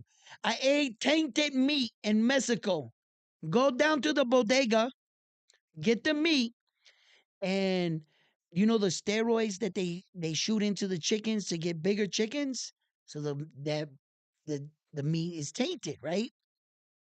So they go down to the Mexican, down to the bodega, the gruntiest part of the city, and they buy the meat and they test it. And sure enough, it comes back semi-tested to what not everything Saul had in his blood, but it was just probably like that one thing, right? And he was like, "See, that's why I came up dirty because I ate tainted meat, right?" And you know, to the casual fan, some people might have bought that story, and some people might have said that story's bullshit, right? But why is the story bullshit? Like, what would have made you think it was true or not? As for me, as soon as he said it, I said to myself, yo, Saul Canelo Alvarez, ain't you a millionaire? Don't you got a private chef that they fly you in your meat, the best in the world, from like overseas and shit? You don't eat no fucking Mexican bodega meat, motherfucker. You ain't down in no fucking Mexican bodega buying that tainted meat, Saul. You ain't down there eating with those people. You're a fucking millionaire. But you're eating bodega meat? Is that what you're saying to me? Get the fuck out of here. So you cheated. Right? But, you know, listen, let me fill you guys in on one thing right now about a sport and about this cheating shit with steroids, right? And then you take it for where you want to take it. After I say this, you have at it. Tell me what you guys would think, right? Okay. First of all, you train your entire life in whatever sport it is from an amateur and you finally turn pro.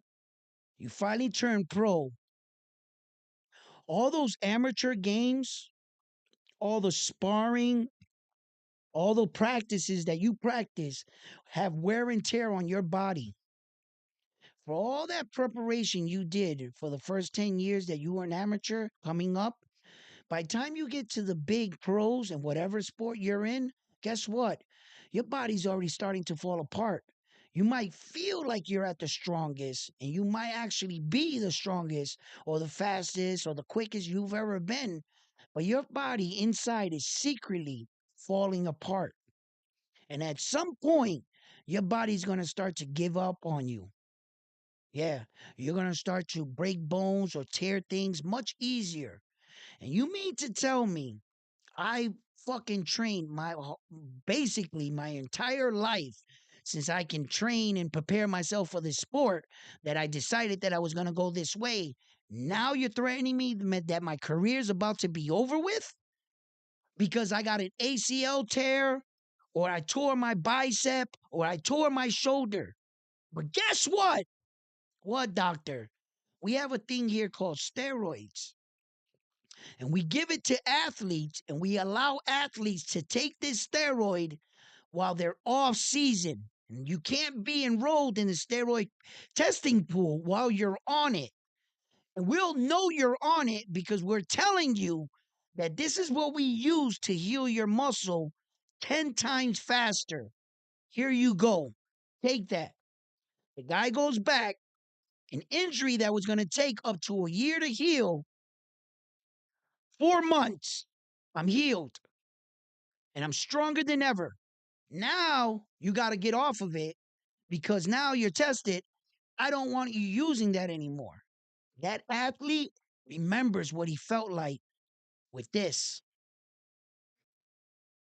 They were able to train harder, faster, longer, everything.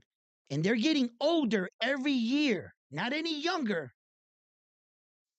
You want to call it quits or you want to play? You want to go home, talk on a TV, or you want to try to hold the MVP next year? You want a bigger contract next year?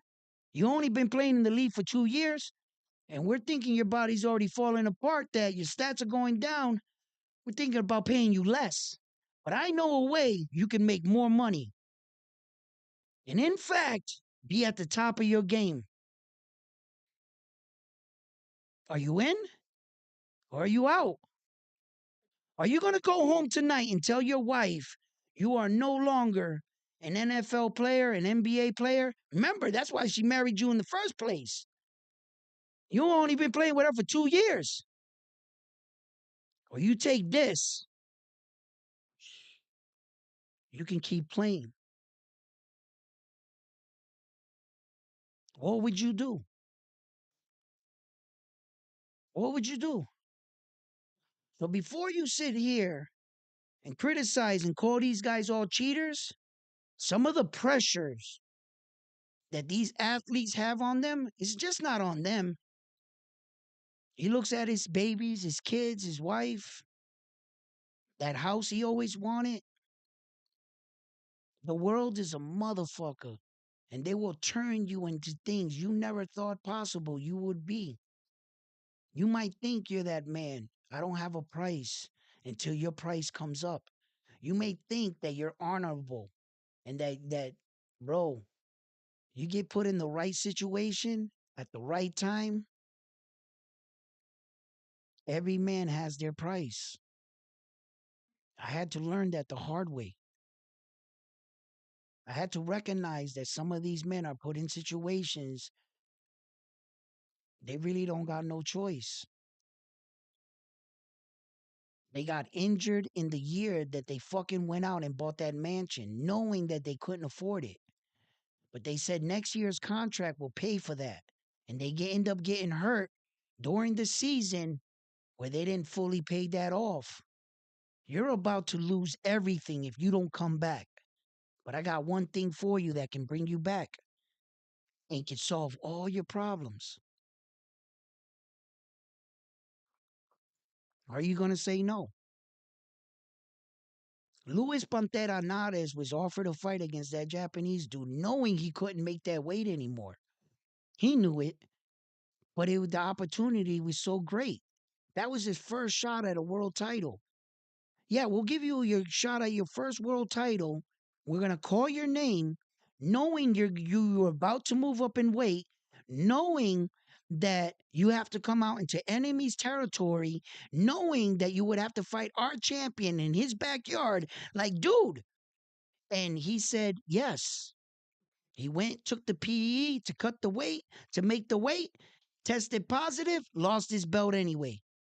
Came back, didn't take the PE, couldn't pull off the weight, came in 5 pounds heavier, knocked the guy out, didn't win the belt anyway. You think that as a boxer, Saul Canelo Alvarez wants that fucking stigma on his name to be labeled as a cheater? And that now everybody's gonna think that you did steroids your whole entire career? That stigma, that fucks up your career, bro. You don't want to be the next fucking Pete Rose, right? Kicked out of the Hall of Fame for steroid after you accomplished so much, right? But you also don't want to give it up. You're getting older. Your body's fucking falling apart. What are you gonna do? I know. Here comes this guy into the room. I got something right here, yo, and it's a motherfucker, bro. It's a motherfucker. And when you get on that shit, the way it makes you feel, the way you start, it's obvious, and it's like instantaneously. They say you shoot that shit into you, or however way you administer it. They say it's fucking instant, bro. You're in a gym, fucking, fucking. I'd never done steroids in my life or PEs because I never had to.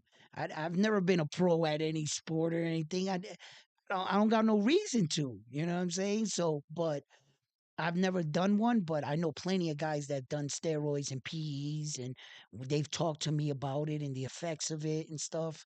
But I'm glad I never did anything like that because everything I've ever got or the size I've ever had, it's all been mine. That's why it stays with me as I got older because my build is real. It wasn't fucking manufactured. You know what I mean? I didn't put nothing in my body to get fucking, you know what I mean? My shit, yeah, I earned all my shit. So, you know,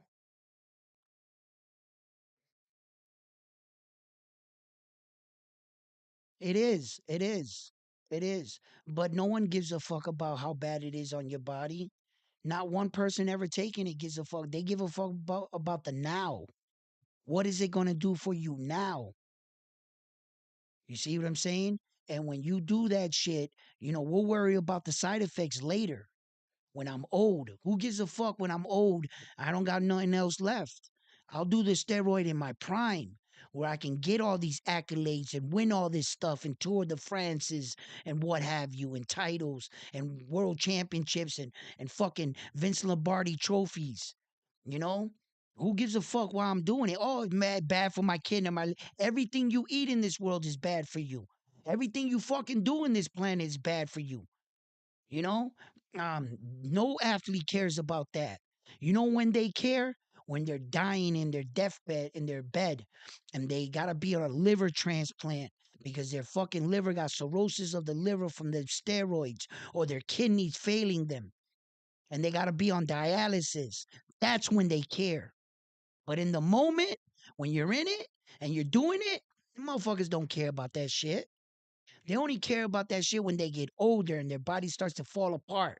And the doctor says, your fucking insides are polluted because you've been doing all, and your veins, because of all the blood, they're stretched out like this. And now that your blood, your body was used to getting that much blood pumped in, it's no longer getting that much blood. So your body's fucking not working right. You threw your shit off. Nobody cares in the moment. And I'm gonna tell you that from like being in the gym, talking with people, firsthand shit. Nobody cares in the moment. It's after. Oh, please save me, God. I wish I never did steroids. That's when you care.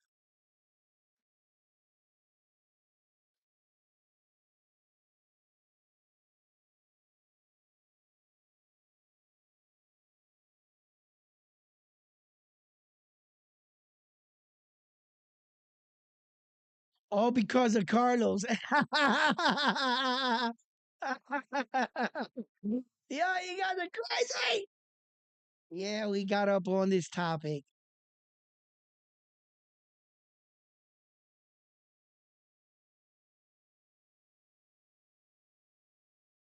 I gotta stop using Viagra. Yo, you got the crazy.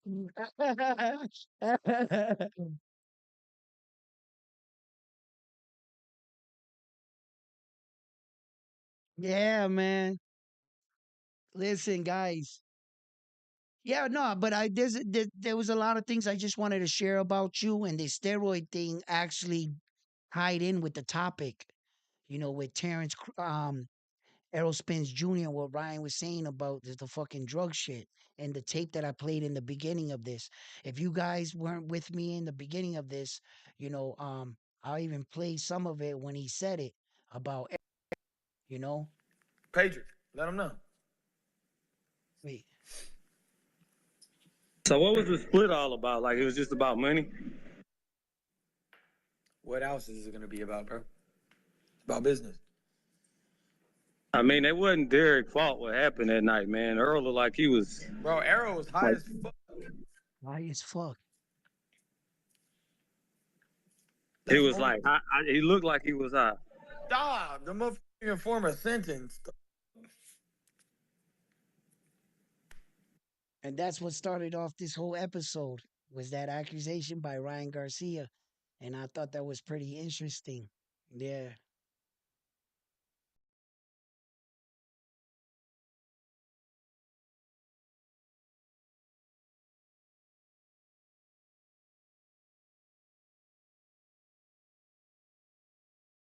Yeah, man.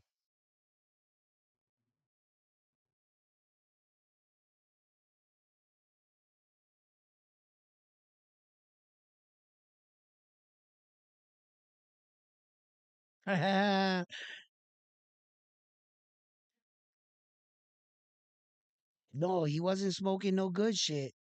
He wasn't smoking nothing. He was either injecting something or something was being injected into you to get that kind of high, or you were sniffing something, or you could have been swallowing some pills, I guess. I'm not sure if pills can get you that high. I'm not into pills, bro. I don't know about these fucking high things, okay? I can't break everything down, but I'm not sure if there's a pill that can do that. I've seen my mans and shit in parties. They've been on perks and shit, drinking weed. That was a different look. It was a different look. That look he had was like that dude that was coming up to me, talk about he wasn't high and he wanted a free one for tomorrow. He wanted to hold or cuff something. And I'm looking at him and I'm like, bro, he had that kind of look in his eyes. There was a different kind of look, bro. Like it was just different. And I'm just keeping it real. You know,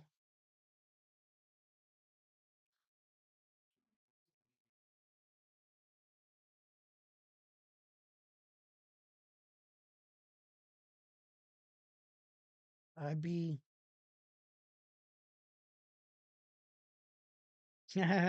keeping it 100. Yeah, yeah, yeah, absolutely.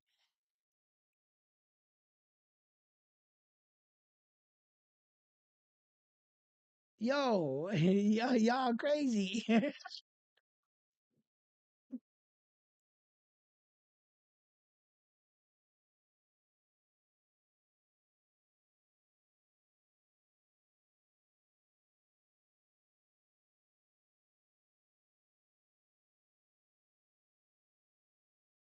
um, yeah, you want to know something? Maybe you couldn't fight like that, but not everybody in the world is built different. I knew a crackhead that weighed 320 pounds. Straight crackhead, bro. This motherfucker would smoke crack and grill on his grill outside in the summertime. Racks of fucking um of ribs. I swear on everything I love, bro. He's the only crackhead I knew that ate. I was like, how the fuck are you eating? Right? He was a big white dude, bro. No, why we used to come see him. Don't worry about that, right? Right? But yo, he would be out there flipping, fucking putting sauce, smoking crack, right? White. Yo, I couldn't. I was just like, this dude's something else. And I realized that everybody's not the same.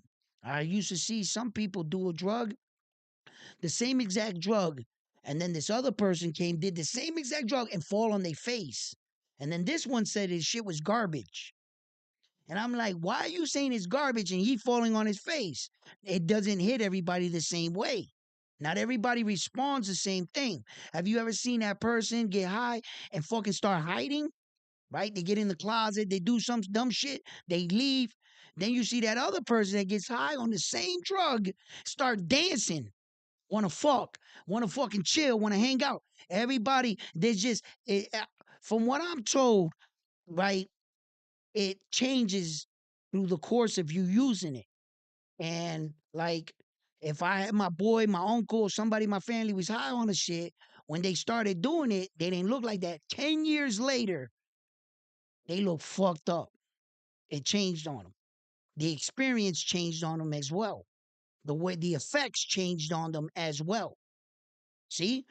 And you can see it. I'm looking right at him. I have two eyes. I'm like, yeah, that didn't work out too good for you now, did it? See what I'm saying? So it just goes to show you that drugs, steroids, everything in the same person, just because you feel this way or you get this effect, doesn't mean everybody gets it. It's not going to happen. It's not the same thing for everybody. Nah, it's not. So, you know, but Errol, I just felt like, you know, sharing this with you guys. And I truly hope that Errol Spence Jr., that whatever's going on in his life, I know two things for sure. He's not the same man that he once was. That's just a fact. And he's not the same fighter he once was. So whatever's going on with him, whether it be medical, them car accidents, his family, his mental, whatever it is, I just don't want Errol Spence Jr. to come back to the sport where he feels like he's pressured to come back. I feel like he did enough. I feel like if only one guy beats you and your heart's not in it, yo, fucking stop. Don't fight no more. Don't come out and ruin your career, your record, your legacy, because you're like remembering the man you once was, and you're like, yo, check it out. I can still do it and go out there and get fucking destroyed. I don't want to see that from Errol Spence Jr. I fucking like that guy, bro.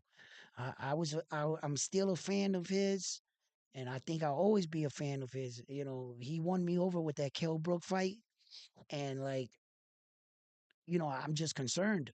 I'm concerned about him. You know, and hopefully, he comes back the right way. But if he's not, I would rather him walk away. Yeah, I would rather him walk away. I'd rather him walk away with the fact that he only lost to one fighter. I'd rather see that than watching him fucking like Roy Jones getting fucking beat up by bums. That's fucking horrible. Roy Jones was a way better champion, bro. He should have went down as a greater champion.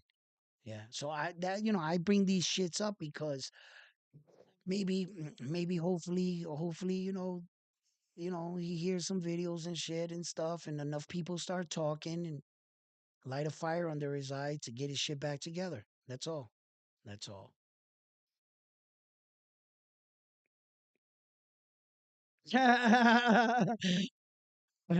you guys are fucking dumb. Yo, what's up? What's up, man? Road Rage, how you doing? Frontline, what's up? Carlos, what's up?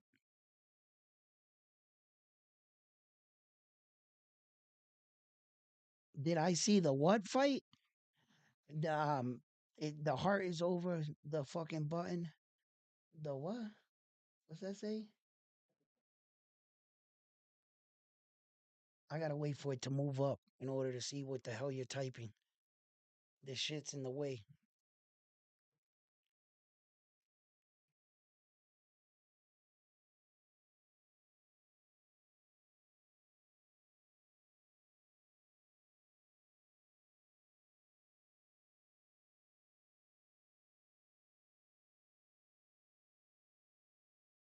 Huh?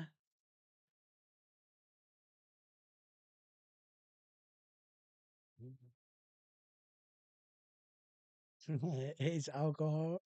So people are cool when they drink. Some people assholes. It's just in personality, I guess. I don't know. But yeah, guys, look, we got a lot of boxing. I've been chopping it up about a whole bunch of shit, probably everything but boxing. But it had something to do with boxing, all right? But I can't wait for this Ryan Garcia fight coming up April 20th, and it's going to kick off. I think that's when everything's going to start to kick off, and it's just going to be fight after fight after fight after fight after fight. And that's basically what we're going to see.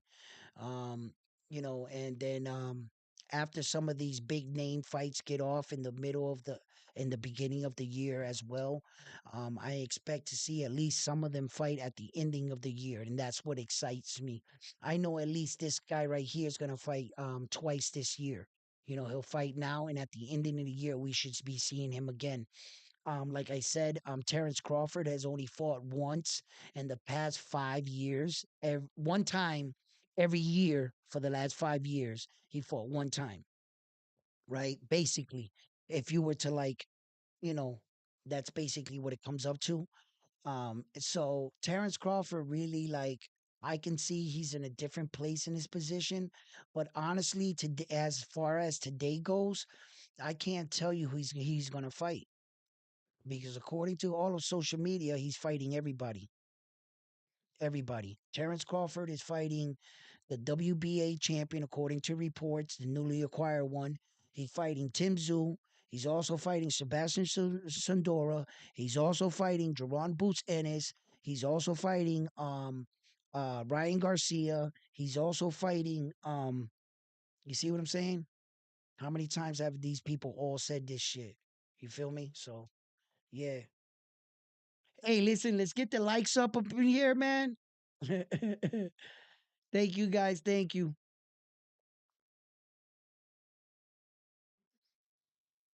Ah, it's been a long episode, guys. I had an amazing time. You guys are the best. But I'm gonna wrap this episode here. I'm gonna see if I can go on again tonight. We'll do another little night episode and see what you guys got to say about everything we said today and about some of the fights yesterday. What do you guys think about the fights coming up? And if you guys got any comments or any fighters you would like me to look up, I'm going to look up and bring to you guys' attention. In fact, right? I've been meaning to do a little episode on some of the um old Puerto Rican fighters, some of my great legends like Camacho and Felix Trinidad leading into the Subil Matias fight because Subria Matias for Puerto Rico right now. Puerto Rico, rise up. You got one right here. And I believe they know that. So I really believe that he's gonna uh start to head for legacy and greatness for Puerto Rico. And I kind of wanted to make a video and break down some of the old fighters. And I started watching some of Hector Camacho's first fights and shit. That's why he was the Macho Man. I want to share some of this shit with you guys. And also Liam Paro, man. You guys hear this interview? When I try to put it on and I went back and I watched and I noticed that you guys didn't hear it because my system was down. Some of these things shit happens, right, in life. But Liam Paro was in an interview and they said, um, like I forgot how the question was worded, the way they brought it to him, word for word. But basically it was like, what is Sobriel Matias, better than does it affect you that he already has a loss? And Liam Paro got slick with his tongue and was like, the only thing that Sobriel Matias is better than me in is losing. That's the only thing he's better than me in because he got a loss and I don't got a loss. So he knows how to lose. I don't know how to lose. I thought that was slick. I was like, okay, keep that same energy, Liam Paro, in Puerto Rico, June 15th.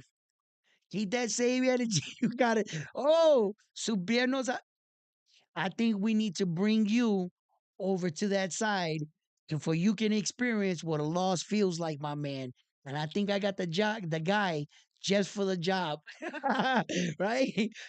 And Liam Paro himself is a pretty fucking good fighter.